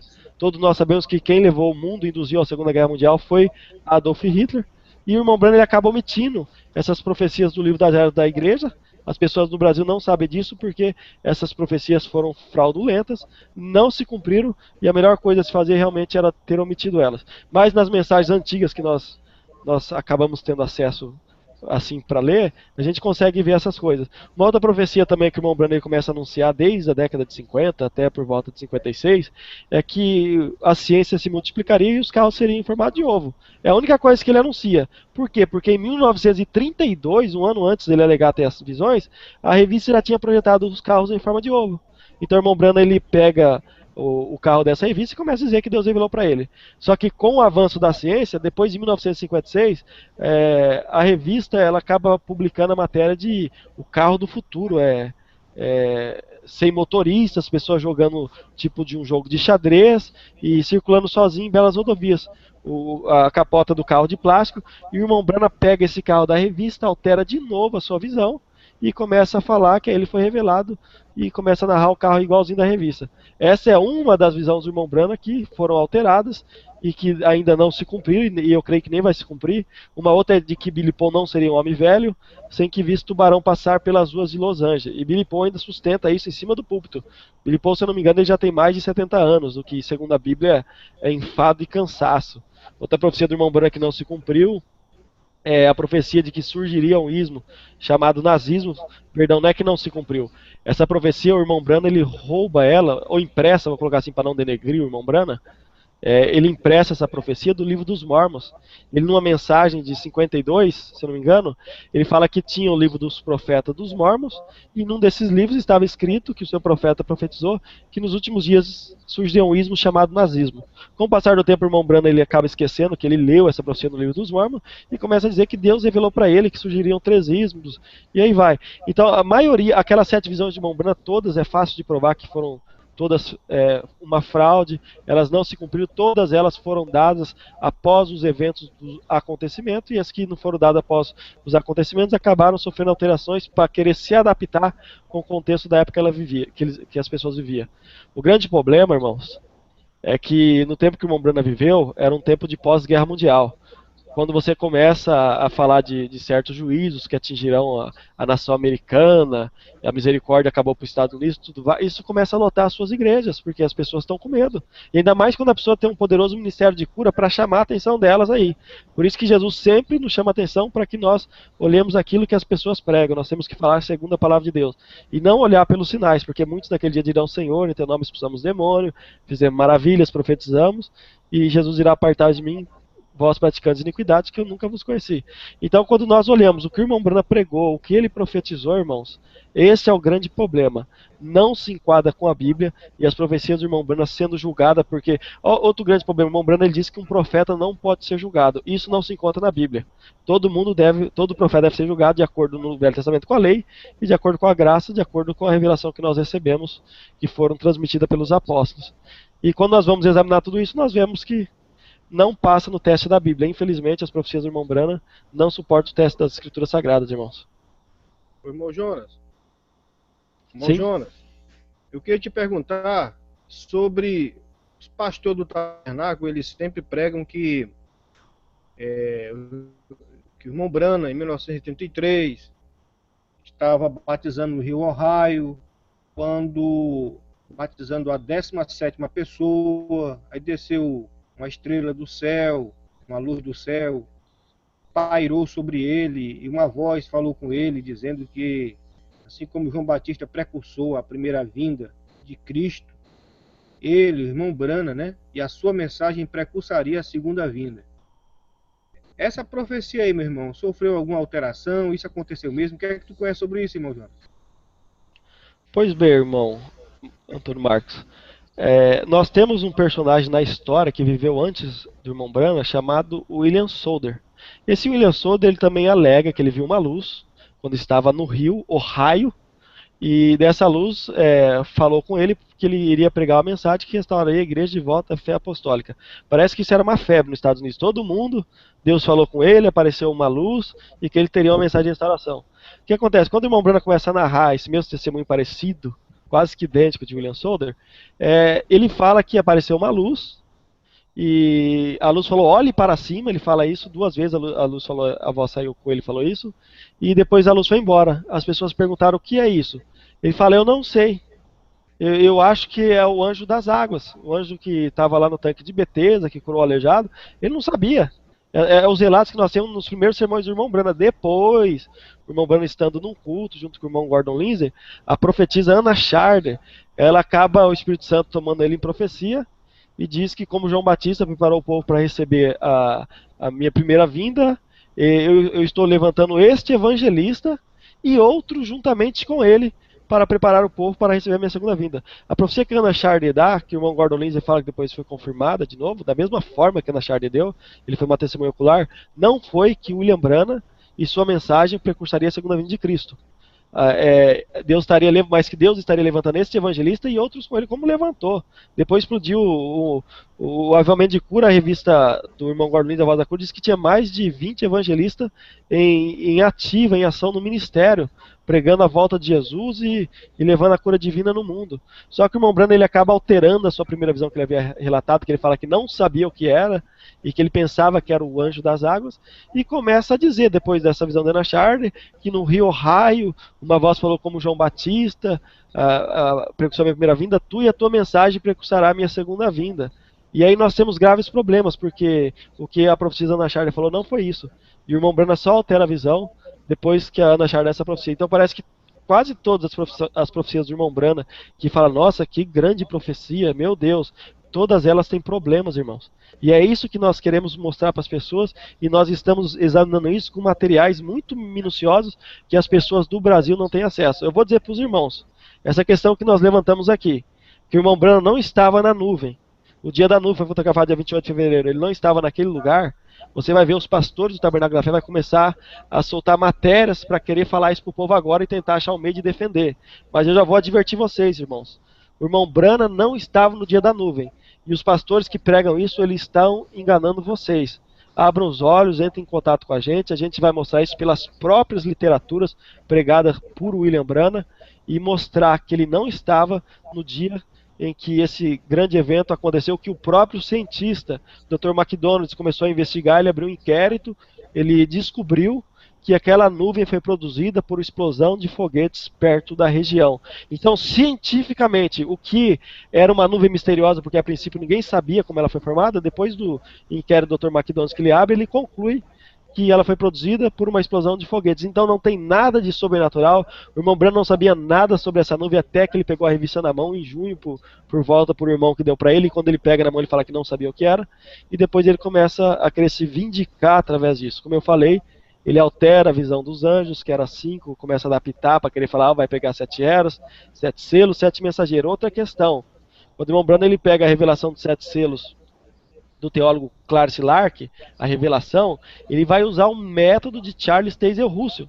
Porque se os irmãos não sabem, Charles Russell, ele vai ser o primeiro homem, eu acho que na história, a colocar um mensageiro para cada era da igreja, sendo ele, o Testemunho de Jeová Charles Russell, o mensageiro da era de Laodiceia. Se você ir lá no túmulo, tem várias fotos no Google, vocês podem pesquisar, os telespectadores que estão ouvindo, no túmulo de Charles Taze Russell, tem a lápide de uma pirâmide, e assim como do irmão Branham, né, há quem diga que Charles Russell era maçom, não vou entrar nessas questões do irmão Branham, apesar dele ter sido patrocinado pelos maçons. O irmão Branham nunca falou contra os maçons. Quando perguntaram se teria algum problema as pessoas ser um cristão e fazer parte da maçonaria, ele falou que não tinha problema nenhum, entendeu? Mas não vou entrar nesse quesito. Para mim o que importa é as profecias do irmão Branham e o que ele pregou, nós temos que julgar pela Bíblia. Ok, e só que se você ir lá no túmulo de Charles Taze Russell, fundador do Testemunho de Jeová, está escrito em sua lápide, o mensageiro da era de Laodiceia. Então o irmão Branham ele pega a revelação de Clarence Lark, do livro do Apocalipse, e pega o método de Charles Russell e aplica o mensageiro para cada era da igreja. Grande problema, quando o irmão Branham fala que o primeiro mensageiro da era de Éfeso é Paulo, nós vamos nos deparar com um problema, porque fala e diz ao anjo da igreja que está em Éfeso, arrependa-te, lembra-te de onde caíste e volta ao teu primeiro amor. Senão brevemente eu virei sobre ti, tirarei teu meio, teu castiçal. Castiçal na Bíblia é a igreja. Então Deus está dizendo àquele anjo que se ele não se arrepender e voltar ao seu primeiro amor, Deus tiraria dele a sua igreja. Esse anjo nunca poderia ser o apóstolo Paulo. Quando o irmão Branham fala que Policarpo não poderia ser o mensageiro da segunda era da igreja, porque ele não militou contra o sistema organizado, e fala que Irineu, ele combateu todo o sistema organizado, isso é uma mentira. As pessoas não sabem que Irineu era um trinitariano. Irineu foi o primeiro na história a batizar crianças. E Irineu, irmãos, aqueles que não sabem, ele foi a favor da sucessão papal.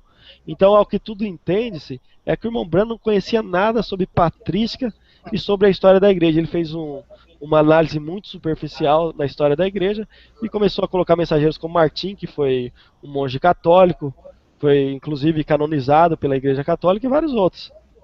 E a história que o povo não conhece, que é a história fora da mensagem do irmão Branham, que é a história documentada, que é a que nós temos que dar valor, porque isso prova os fatos. E concernente a essa profecia, como João Batista, foi uma profecia dada pela Ana Sharder, que não falou somente a respeito do irmão Branham, muito menos que ele precursaria como profeta, mas disse este evangelista, colocou ele na chamada dele, faça a obra de evangelista, que Deus havia dito para ele. E interessante, uma das coisas que o irmão Branham fala que na pedra fundamental do tabernáculo foi escrito lá que ele tinha que fazer a obra de evangelista. Quando foi tirada essa pedra do tabernáculo, nunca encontraram esse papel lá. É uma outra coisa que o pessoal do tabernáculo da fé não sabe, entendeu? E essa profecia da Ana Sharder diz que Deus estava levantando esse evangelista e outros juntamente com ele. Então o irmão Branham não era o único. Só que ele começa a se ensoberbecer, se vangloriar e achar que ele era o único homem que tinha uma qualificação para ocupar esse lugar, e começa a dizer, alterando a profecia da irmã Ana Sharder, de que a voz falou, tu e a tua mensagem precursaria a minha segunda vinda, quando isso na verdade não foi assim, irmão. Tá certo. Irmão João, o senhor poderia também tocar um pouco num ponto doutrinário, em algumas doutrinas que o irmão Branham ensinou? Por gentileza. Meu irmão, tem várias doutrinas que o irmão Branham ele prega, que quando nós vamos examinar essas doutrinas, elas não suportam o teste da Escritura Sagrada. Uma das coisas que o irmão Branham prega é que a rebelião de Lúcifer foi porque ele queria fazer um reino semelhante a Miguel, e que Miguel era Cristo. Essa testemunha de que Miguel é Cristo nós só encontramos em algumas seitas no Brasil como Testemunho de Jeová. O Adventismo não crê que é uma seita, mas nós encontramos também essa maneira de defender a figura de Miguel como Cristo, e nós não conseguimos enxergar pela Bíblia, porque não existe, que Miguel tinha um reino e que Satanás se revoltou contra Miguel por causa disso. Uma outra questão também interessante, O irmão Branham ele bate muito contra o movimento pentecostal, contra os dons espirituais, dizendo que são lata vazia, ele vai falar isso na mensagem dos selos. Eu sou muito temeroso para falar contra uma manifestação do Espírito Santo, eu acho que essa é uma das razões também que envolveu a morte dele. Nós temos o caso de Mical, quando ela vai falar contra o rei Davi, porque ele estava dançando no Espírito, ainda que para alguns de forma escandalosa, mas quando ela falou assim, tu, rei de Israel, se porta como um vadio, a Bíblia diz que ela ficou estéril por causa daquilo, e nunca concebeu. Então nós temos que ser muito cautelosos para atacar os moveres do Espírito Santo dentro da igreja. Entre outros pontos doutrinários que Mombrana ensinou fora as eras da igreja, colocando um mensageiro para cada igreja, ele falou tais coisas que uma mulher que corta o cabelo, ela se torna uma prostituta e que o seu marido pode se divorciar dela. Agora, pela Bíblia, um homem só pode se divorciar de uma mulher se ela adulterar, o caso da palavra pornéia, se ela mente para ele, no caso, ela não era mais virgem e ela acaba enganando ele.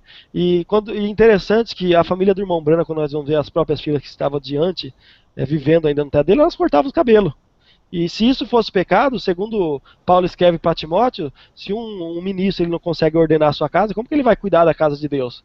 Então, como que pode o irmão Branham, ele ser o mensageiro para da igreja, pregar que isso era pecado, sendo que na própria família dele as suas filhas viviam dessa maneira? Então, para mim, isso Paulo tratou com o contexto da cidade de Corinto, não tem nada a ver com os dias de hoje. A gente pode, uma outra hora, entrar para explicar detalhadamente quais são esses pontos, por que Paulo tratou. E entre outros pontos doutrinários, tem mensagem que Mombrana fala que Deus não era onipresente. O que faria Deus ser onipresente é porque ele era onisciente, ou seja, ele conhece o fim desde o princípio, por isso faria ele ser onisciente, mas ele não poderia estar em todo lugar ao mesmo tempo. Ele fala isso numas 3 mensagens que eu tenho eu posso estar mostrando para os irmãos. Ele falou sobre a semente da serpente, o irmão José inclusive tem um estudo muito detalhado, analisando os vocábulos hebraicos para tratar do que ele está falando ali. Ele pegou isso do Targum, existiu o pregador Daniel Park também que defendeu isso na igreja, e entre vários pontos doutrinários errados que o Mombrana pregou, irmãos. Vale salientar também, Jonas, que nós somos trinitarianos, né? Aqui não tem nem condições de rejeitarmos a Trindade, né?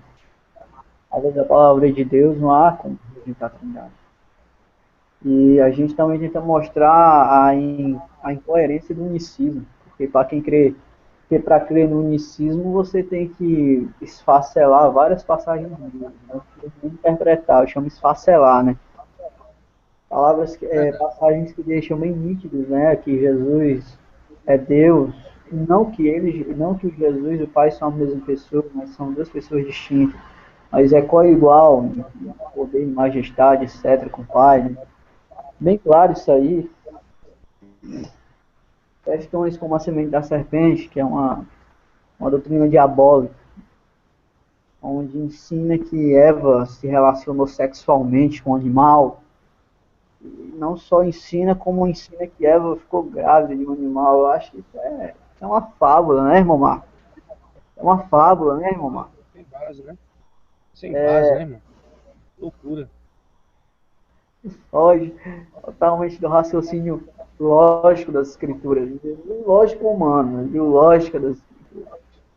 E uma das coisas, irmão, me perdoa interromper, irmão, que as pessoas do Tabernáculo da Fé não sabem, é que o irmão Branham, no início do seu ministério, na década de 50, ele era um trinitariano, ele defendia a Santíssima Trindade, ele diz em seus sermões que a Trindade enviou ele. Ele fala, você crê na Trindade? Nós também cremos. Você tem que crer neles não como crê em mim, mas eles me enviaram aqui. O irmão Branham alega que ele foi... Oi, irmão Marcos. Qual é a mensagem, irmão Jonas? Diz aí. Eu vou dar uma olhada aqui na mensagem, eu vou estar passando para vocês ela certinho. E ele fala que eles me enviaram aqui. E o irmão Branham, depois de professar o dogma da Trindade, ele vai se deparar com o povo unicista, que ele fala que estava lá, o pessoal pregando, viu o povo escrito só Jesus na bicicleta. E o irmão Branham começa a sofrer uma certa influência do povo unicista.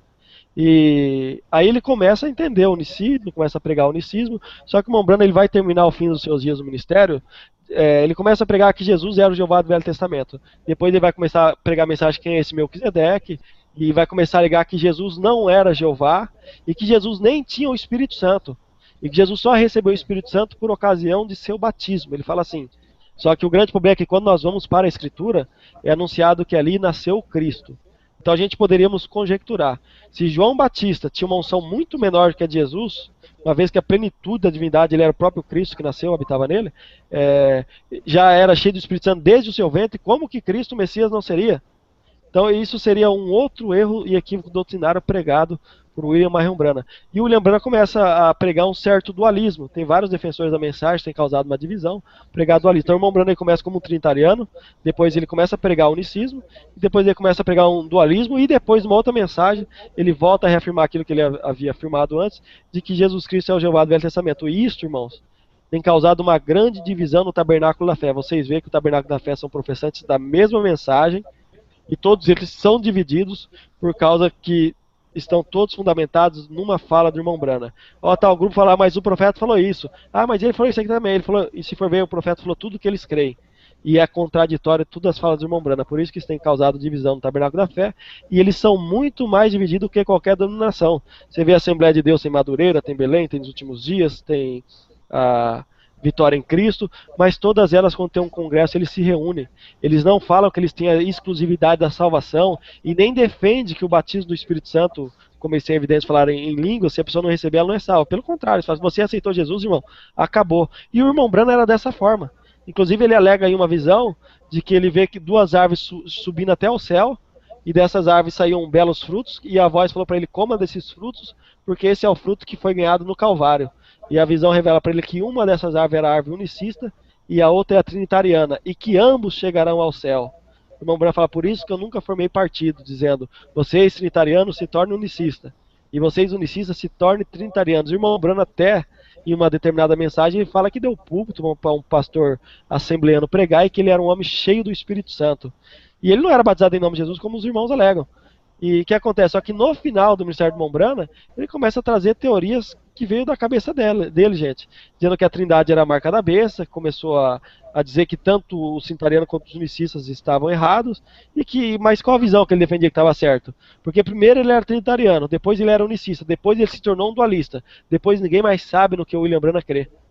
Então, quer dizer, e a visão que falou para ele que ambos chegariam ao céu, independente da igreja que ele era, que Jesus Cristo não vai perguntar, irmãos, você é assembleano, você é batista, você é metodista, mas ele vai olhar o sinal em você. O irmão Branham perdeu o foco do seu chamado, por razão que ele criou um complexo, começou a criar uma certa divisão, combatendo os sistemas, e acabou se separando dos irmãos e morreu no que deu, tragicamente, irmãos.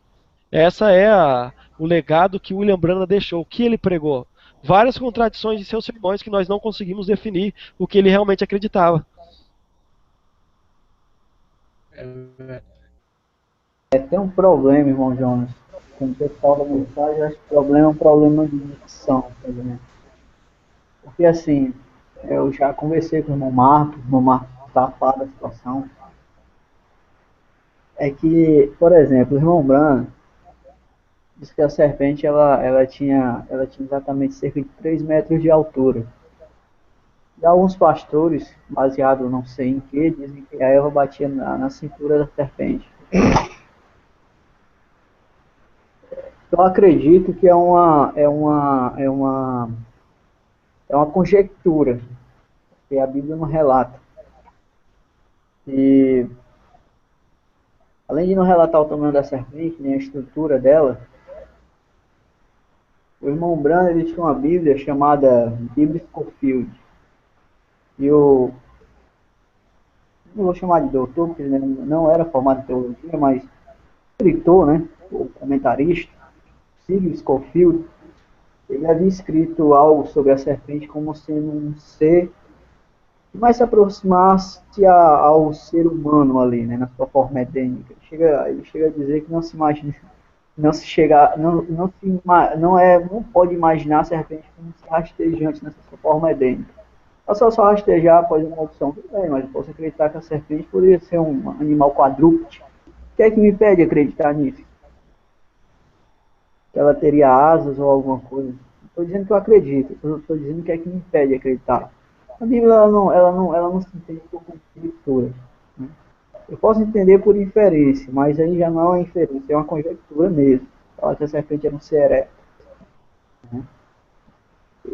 Tudo bem que a serpente poderia, eu posso entender por inferência que ela não rastejava, claro, também claro que ela não rastejava antes. Mas passar a conjecturar que ela não ser herética, pelo amor de Deus, não é verdade, mamãe? Com certeza. Com certeza. Aí, E ali, Gênesis 4 ali tá bem claro, né, irmão? Que outro problema Adão, também, o pessoal da Adão conheceu mensagem, Eva, né? eles conjecturam assim, não, Gênesis 4:1, ah, aliás, eles conjecturam que Caim é filho de uma união sexual entre a Eva e a serpente.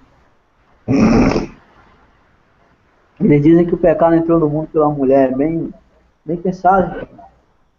E a Bíblia não fala isso. A Bíblia fala em Romanos 5:12 que o pecado entrou por meio do homem.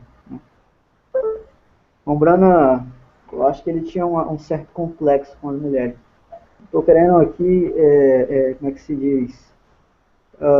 Eu não estou querendo aqui afirmar nada em relação à pessoa do irmão Branco. Estou dizendo que o que ele demonstra é que ele tinha um certo complexo com as mulheres. Voltando ao assunto da união entre Eva e a serpente. O irmão Branco disse que Caim era filho dessa união. Bom, mas a Bíblia diz outra coisa, na verdade, irmão Marcos? A Bíblia diz em Gênesis 4:1 que o homem conheceu Eva, Adão, né? Ela concebeu e deu à luz a Caim. Será que é difícil entender essa passagem, irmão Marcos? Não é difícil, tá claro ali, né, irmão? Que Caim realmente era filho de Adão, né? Caim era filho de Adão, irmão Marcos. Caim É, irmão? era filho de Adão. É filho de Adão. Eles conjecturam da seguinte forma. Bom, Lucas, lá no seu capítulo 3, diz que Adão era de Deus. Tudo bem. Adão foi formado por Deus. E eles falam, e João, em sua primeira carta, capítulo 3, versículo 12, diz que Caim era do maligno. Mas será que Caim era do maligno através de uma geração sexual? Ou seja, Caim era filho do diabo por ter nascido sexualmente dele? Hein, ô irmão Marcos? É complicado demais. Aí não tem como você entender isso dessa forma, né, irmão? Não tem. Por exemplo, lá na carta de João fala que quem peca é do diabo. Eu te pergunto uma coisa, irmão. Se eu pecar, eu nasci sexualmente do diabo?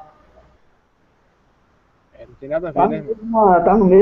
mesmo, na mesma perícope, que eles Vai usam distorcer, né? isolam todo o texto, usam um único verso, para tentar sustentar uma doutrina sem pé nem cabeça. A perícope por inteira não está tratando de geração segundo a carne. Mas Caim, ele era do maligno porque imitava suas obras pecaminosas. E quando o próprio João diz que aquele peca é do diabo, deve-se entender o seguinte, que João está se referindo àquele que mantém uma vida de pecado. Que peca habitualmente, porque eu e você não estamos isentos de pecar, mas a gente está isento de viver uma vida na prática do pecado. Você está compreendendo, irmão Marcos? Tô entendendo, sim. Tô entendendo. Caim imitou o próprio Satanás em suas obras maléficas, né, matando seu irmão. Por isso que João, na sua carta, diz que Caim era do maligno. Por quê? Porque o imitou em suas obras maléficas. Lá no capítulo 8, versículo 44 de João, né, está escrito: mostrem para o pai o diabo. Será que eles são filhos de Satanás segundo a carne também? É. E todos pecaram. Eles não eram filhos de E Satanás segundo a destituídos estão carne. da glória de Deus. Então aí Aí quem eles é se da baseiam serpente e muito. quem não é? Fica Só um complicado. momento, irmão Marcos, senão vamos chegar lá. Eles se baseiam muito na seguinte premissa: Jesus disse que o pai deles fora homicida desde o princípio. Aí eles vão rapidamente para Caim, na verdade, irmão Marcos? Isso. Só que a palavra de Deus, ela diz isso, irmão Marcos. Não tá falando disso, né, irmão? Olha aqui o que a própria palavra de Deus diz. O mesmo escritor do Evangelho, né, de São João, diz em sua primeira carta, capítulo 3, versículo 15. Todo aquele que odeia o seu irmão é homicida. Irmão Marcos. Será que Satanás era homicida porque matou alguém literalmente? Ou porque ele foi o primeiro que passou a odiar? Você está compreendendo o raciocínio entendendo. das escrituras? Estou entendendo, sim. Fora da visão brahmanista. Você está compreendendo? Estou entendendo. A Bíblia em nenhum momento, o irmão Marcos, fala que Eva foi desvirginada. Não há base para isso, não há. Eles se baseiam no capítulo 11 de 2 aos Coríntios. Mas Paulo ali está alertando sobre os falsos doutrinadores. Você está compreendendo, irmão Marcos? Estou entendendo, sim. Assim como Eva foi enganada, ele temia que a igreja também o fosse. Recebendo uma doutrina estranha, sendo enganada com um falso evangelho, diferente daquele evangelho que Paulo havia pregado. A mesma coisa está ocorrendo nos nossos dias. As pessoas estão sendo enganadas por um evangelho o qual o apóstolo São Paulo não compactuou com isso. Esse evangelho idolátrico, esse evangelho idólatra, de exaltar um homem como se ele fosse o próprio Deus. Você está compreendendo? Estou entendendo, meu Zé. Com certeza. E não há sentido para o que essas pessoas alegam. Não há. Qualquer momento, qualquer um do tabernáculo que quiser debater com um de nós ou com nós três a respeito desse assunto, nós debateremos. Porque não há dentro das escrituras tal ideia. Se Caim é filho da serpente, então há duas linhagens no mundo. É ou não é verdade? Com certeza. Hein, Omar? É o que eles querem passar para as pessoas, né? Essa é a ideia aí, Mas né? De que há duas linhagens. o que é que diz lá em Atos 19, 27? Hein, Omar? De um só homem, né?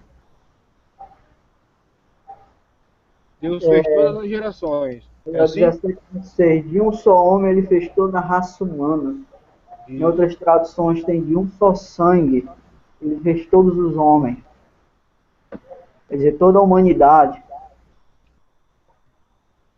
Resumindo, heresia, né? Aonde é que eu passo aqui para me conjecturar uma união ilícita entre Eva e a serpente? Irmão? Eu só pergunto isso ao senhor, meu irmão Marcos. Aonde? É verdade.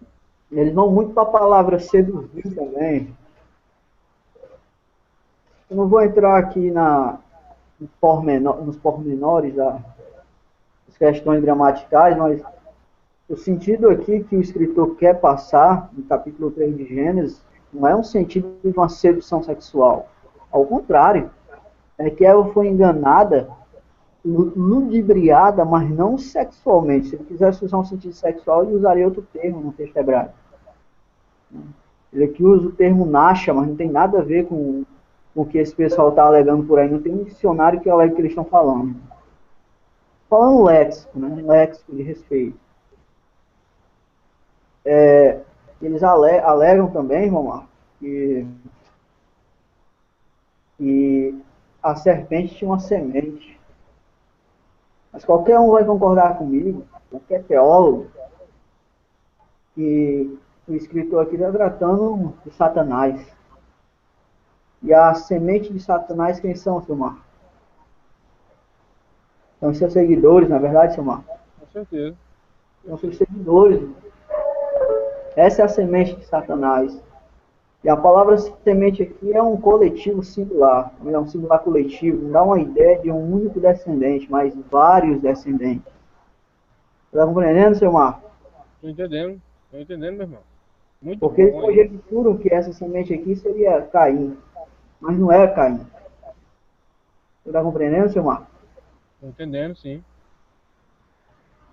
Essa idiotice que é passada, pessoas que são analfabetos funcionais pelo respeito, que para ser enganado por tamanha aberração, né, pessoas que dizem zelar pelas escrituras, mas não zelam, é uma falta de respeito com Deus. Você concorda, irmão Marcos? Concordo, sim, plenamente, meu irmão. Eles usam também a parábola do trigo e do joio, irmão Marcos. Mas será que a parábola do trigo e do joio está falando de pessoas, irmão Marcos? Não está, não pode, né? Jesus ele vem falando sobre o seu ministério. No capítulo 13. Ele cita várias parábolas. Mas em todas as parábolas, citadas no capítulo 13, ele sempre está falando de semear a palavra no coração, nos corações das pessoas.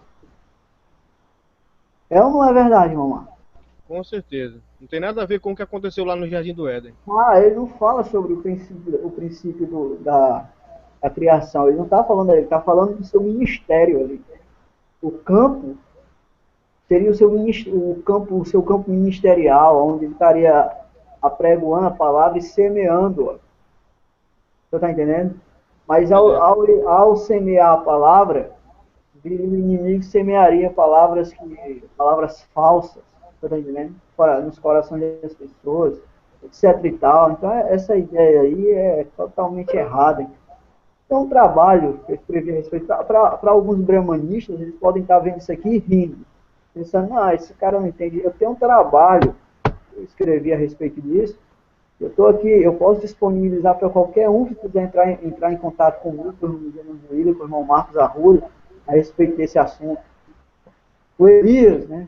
Posso sair um pouco dessa linha da serpente, que eu só esbocei superficialmente esse assunto, então vou falar um assunto mais debatido também, o Elias. Será que esse Elias, em Malaquias 4, 5, 6, é o irmão Brando e não João Batista, irmão Marcos? Tinha que ser João Batista, né, irmão? Ali tá claro, né? No anexo que esse pessoal está falando. Eles se baseiam muito, irmão Marcos, numa repetição, né, que ocorre aqui no capítulo 4, versículos 5 e 6. Que é assim, ó, eis que eu vos envio Elias, o profeta, antes que chegue o dia de Yahvé, né, o dia de Yahvé grande e terrível. Ele fará voltar o coração dos pais para os filhos, o coração dos filhos para os pais, para que eu não venha ferir a terra com anátema, maldição. Maldição. Elias cumpriu essa profecia. É inconcebível dizer que Elias não cumpriu. Aqui, ó, em Lucas 1,17, irmão Marcos. João Batista, né? Cumpriu. Sim, João Batista, ele caminhará à sua frente com o espírito e poder de Elias, Lucas 1,17, a fim de converter o coração dos pais aos filhos. Aí eles põem o pé no freio e dizem, peraí, mas Lucas, ao relatar essa profecia, só cita parte da profecia, ele não citou o resto. Simplesmente porque a repetição aqui não está tratando de uma segunda etapa na profecia. Ao contrário, essa repetição aqui é comum na poesia hebraica. Você sabia disso? Ou na poesia, ou no texto, na narrativa hebraica, em geral. Você está entendendo? Estou entendendo, velho. Isso é comum, essa repetição. Isso é que nós chamamos de... Preste bem atenção à palavra. Paralelismo quiástico. Você está entendendo? Estou entendendo, velho. Quer ver como essa repetição é comum? Olha aqui no texto de Gênesis, ó, a narrativa da criação, que aqui fala. Você já foi no capítulo 1 de Gênesis, versículo 26, irmão Marcos? Sim, meu velho. Olha aqui o que é que fala. Olha aqui, só para o senhor ter uma ideia.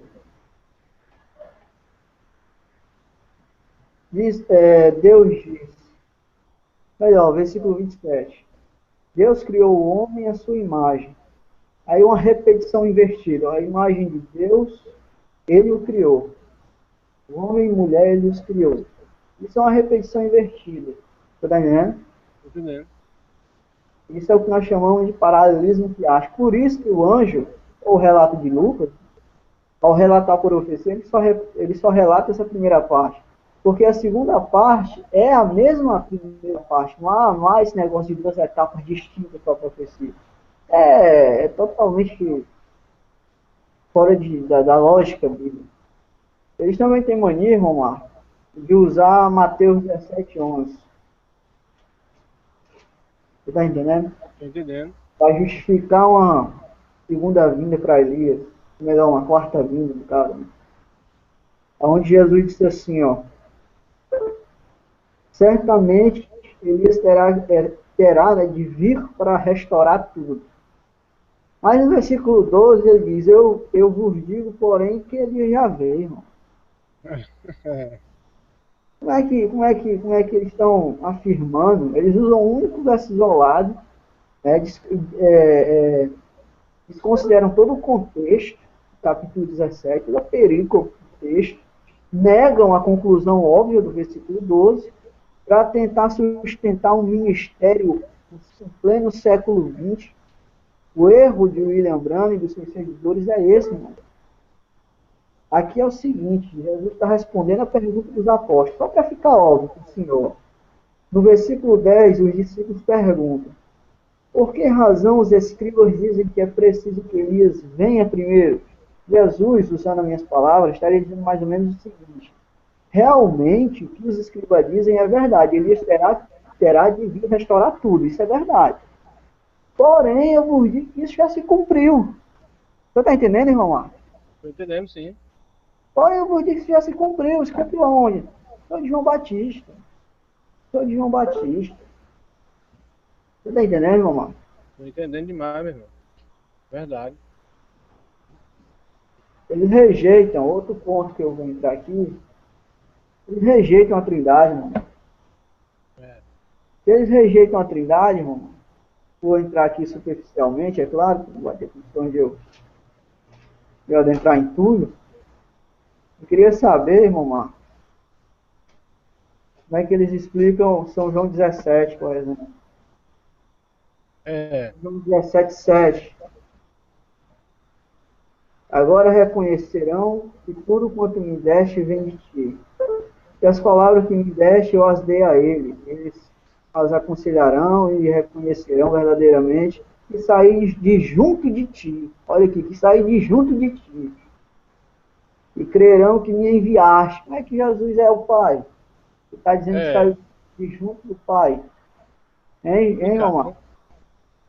É complicado, né, meu irmão? Tá claro aí, né? Duas pessoas aí, né? Eles também usam São João 10:30. Mas eles esquecem que essa unidade aqui, onde Jesus diz eu e o Pai somos um, não é uma unidade de pessoas, mas é uma unidade de propósito, de essência. Porque se fosse uma unidade de uma única pessoa, ele estaria dizendo eu sou o Pai. Mas ele está dizendo eu e o Pai somos, plural, um. Você está entendendo, irmão Marcos? Estou entendendo. Eu posso dizer assim, eu e o Marcos somos unânimes, ou somos apenas um, em um único propósito. Você está entendendo? Estou entendendo. Eles gostam de usar certas escrituras erroneamente para apoiar essa doutrina deles. Por exemplo, o Evangelho de João foi escrito para acabar com essa idiotice de unicismo e unitarianismo. Qual é o Evangelho de João, irmão Marco? Ó. São João 1,18, irmão Marco. Ó. Certo. Ninguém jamais viu a Deus, mas o Filho unigênito que está no seio do Pai. Por que se o Filho e o Pai são a mesma pessoa, por que o Filho está no seio do Pai, irmão Marco? Ele estava no seio do Pai.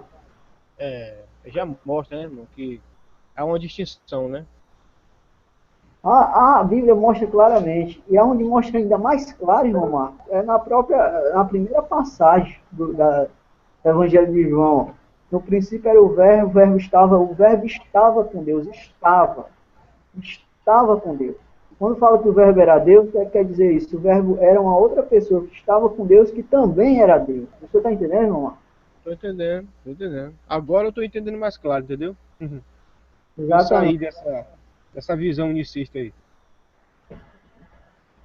Aí, continuando aqui no capítulo 17, ele fala o seguinte, ó.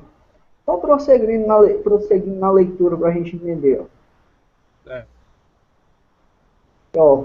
Por eles eu rogo, não rogo pelo mundo, mas pelos que me deste, porque são teus. Mas não por isso no versículo 12, ó. Quando eu estava com eles, guardávamos em teu nome, que me deste, guardei-os, e nenhum deles se perdeu, exceto o filho da perdição, para cumprir seus filhos. Agora, porém, vou para junto digo isso no mundo, a fim de que tenha em si minha plena alegria. Eu lhes dei tua palavra, mas o mundo os odiou, porque não são do mundo, como eu não sou do mundo. Mas peço que os tire do mundo. Mas não peço que os tire do mundo, mas que os guarde do maligno. Eles não são do mundo, como eu não sou do mundo. Santifica-os na verdade, a palavra é verdade. Como tu me enviaste ao mundo, também eu os enviei ao mundo, e por eles a mim mesmo me santifico, para que sejam santificados na verdade. O interessante, irmão Marcos, é o que Jesus fala. Só para você ter ideia. Ele disse que quer que os discípulos sejam assim como ele e o Pai também o são. Não rogo somente por eles, mas pelos que por meio de sua palavra crerão em mim, a fim de que todos sejam um, como tu, Pai, está em mim e eu em ti, que eles estejam em nós. Isso aqui é uma unidade coletiva ou não é, irmão? Com certeza, está claro, né, irmão? Isso aqui é uma unidade coletiva ou não é? É uma unidade coletiva, com certeza. Está claro, né? Passagem. Não tem, não há nexo.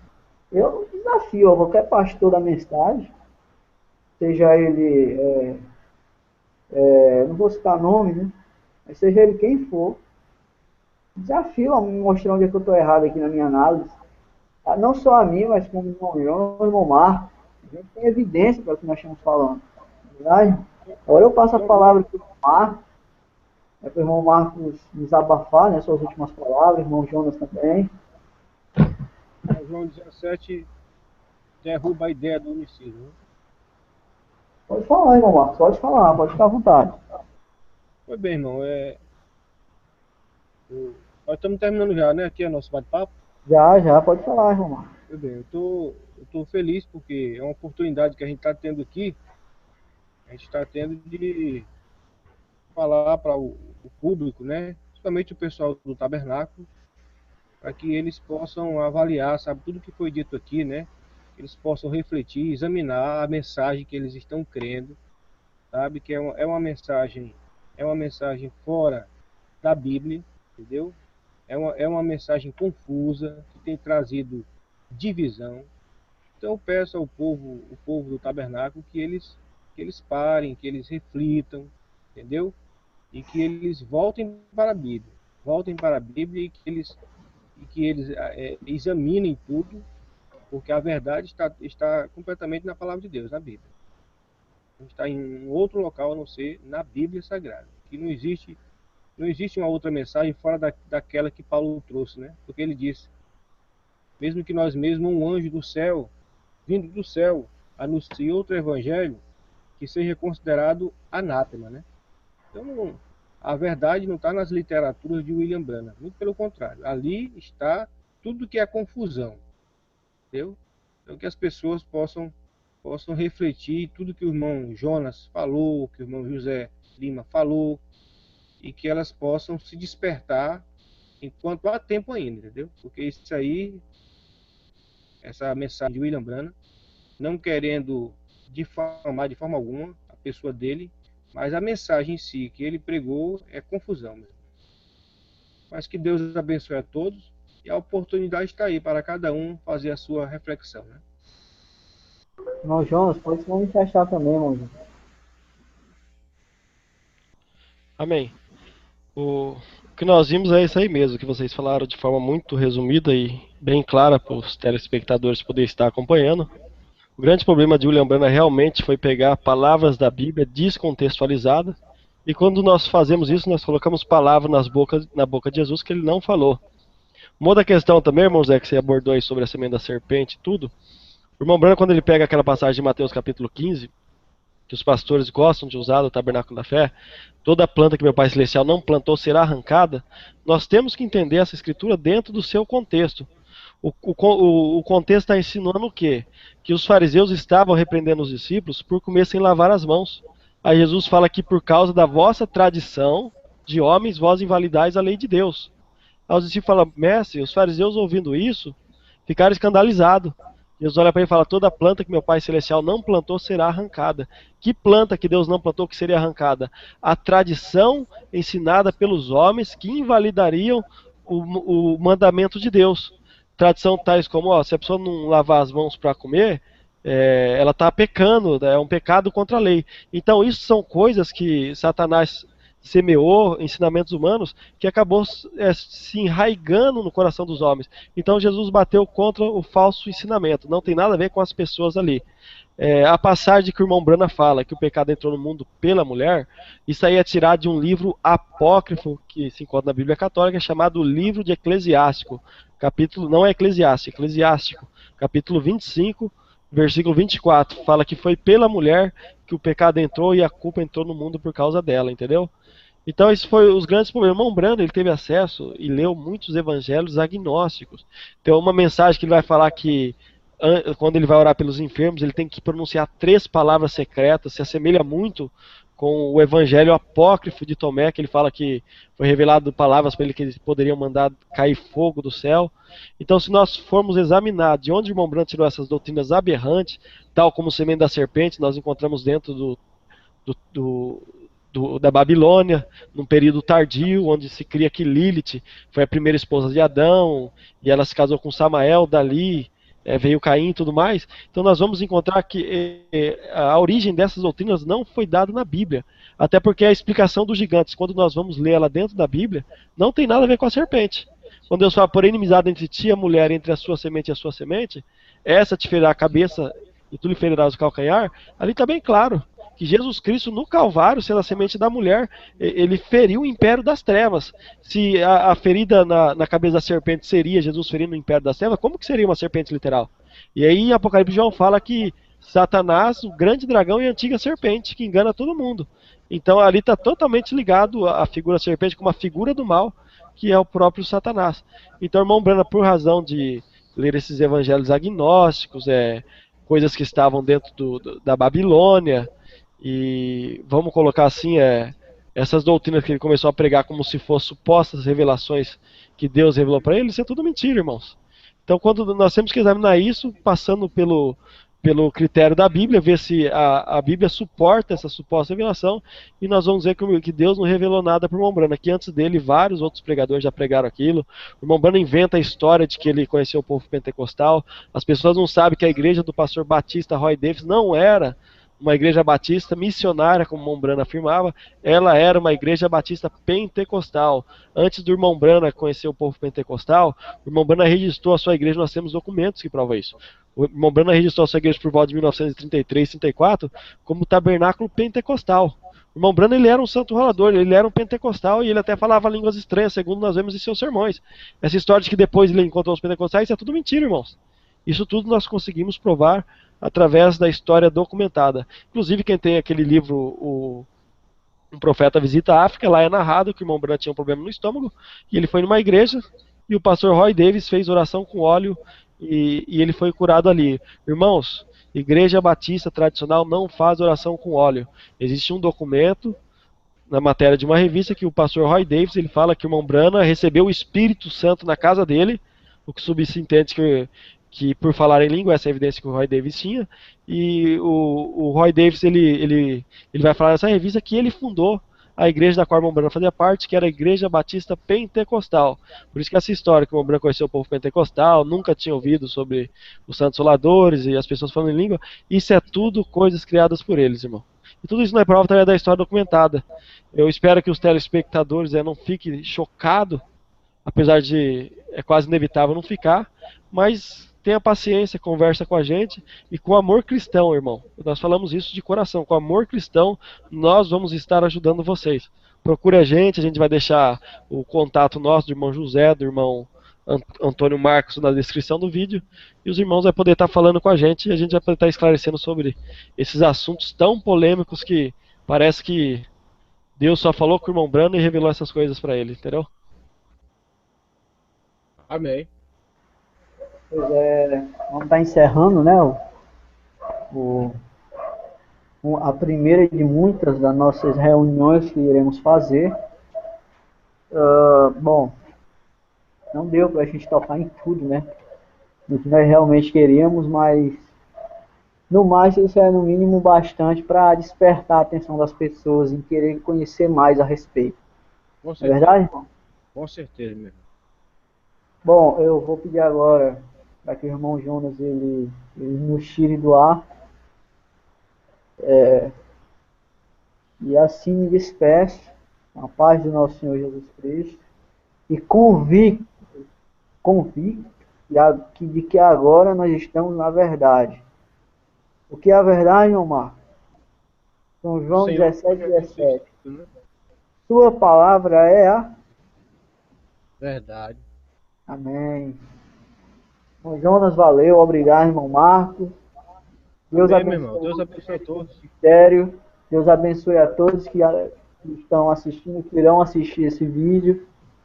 Deus ilumine os vossos corações e vossa mente para que venham a entender que não estamos aqui para degrinir, nem queremos que vocês saiam de uma igreja, de um sistema para vir para outro, ao contrário. Só queremos que vocês venham ao conhecimento da verdade. Somente isso. Deus abençoe. Tenha uma boa noite. Boa noite Amém. para todos. Antes de encerrar só, o irmão Marcos tinha falado para mim citar a mensagem que o irmão Brana ele era um trinitariano, correto?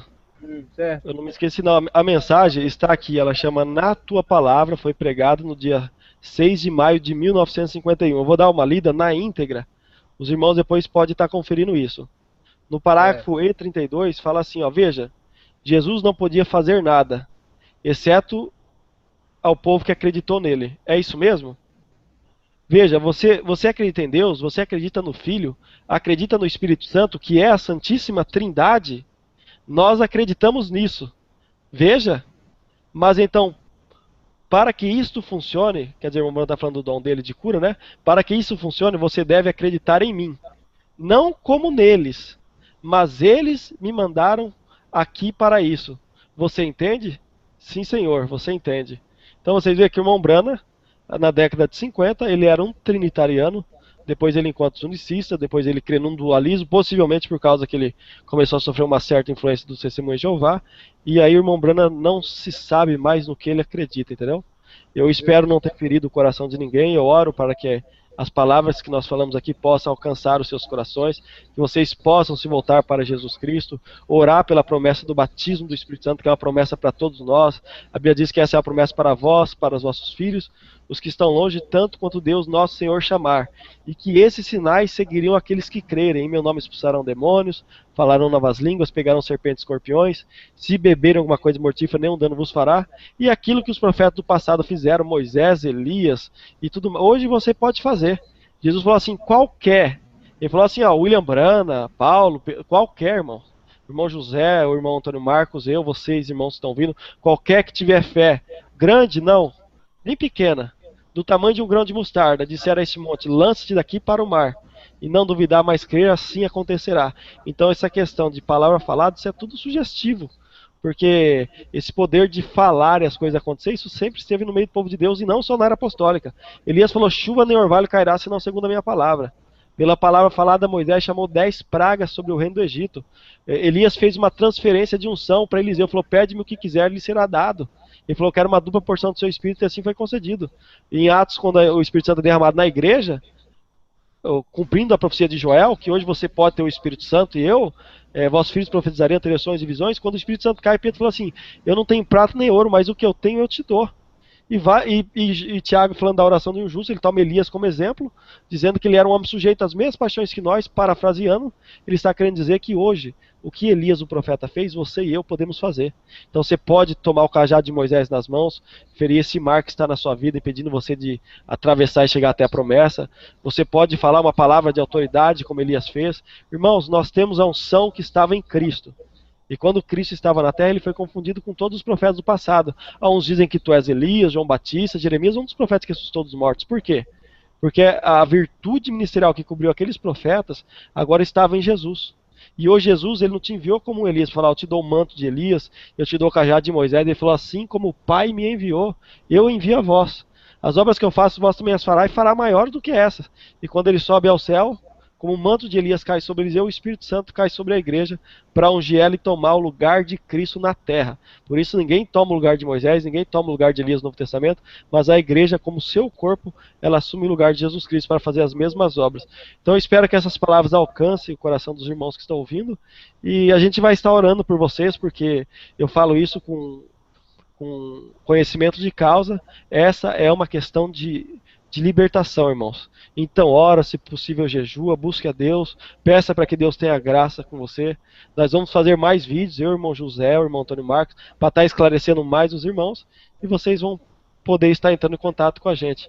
Que Deus abençoe a todos, a paz do Senhor Jesus Cristo, e foi um prazer para mim poder estar falando com vocês. Deus abençoe, irmão Marcos, prazer falar com o irmão, estar participando juntamente com você, meu irmão. Pastor aí, o homem de Deus, o irmão José também. Que Deus abençoe vocês grandemente, irmão. Muito obrigado pela participação aí. Amém. Deus abençoe, irmão. Vamos esperar, né? Vamos esperar para que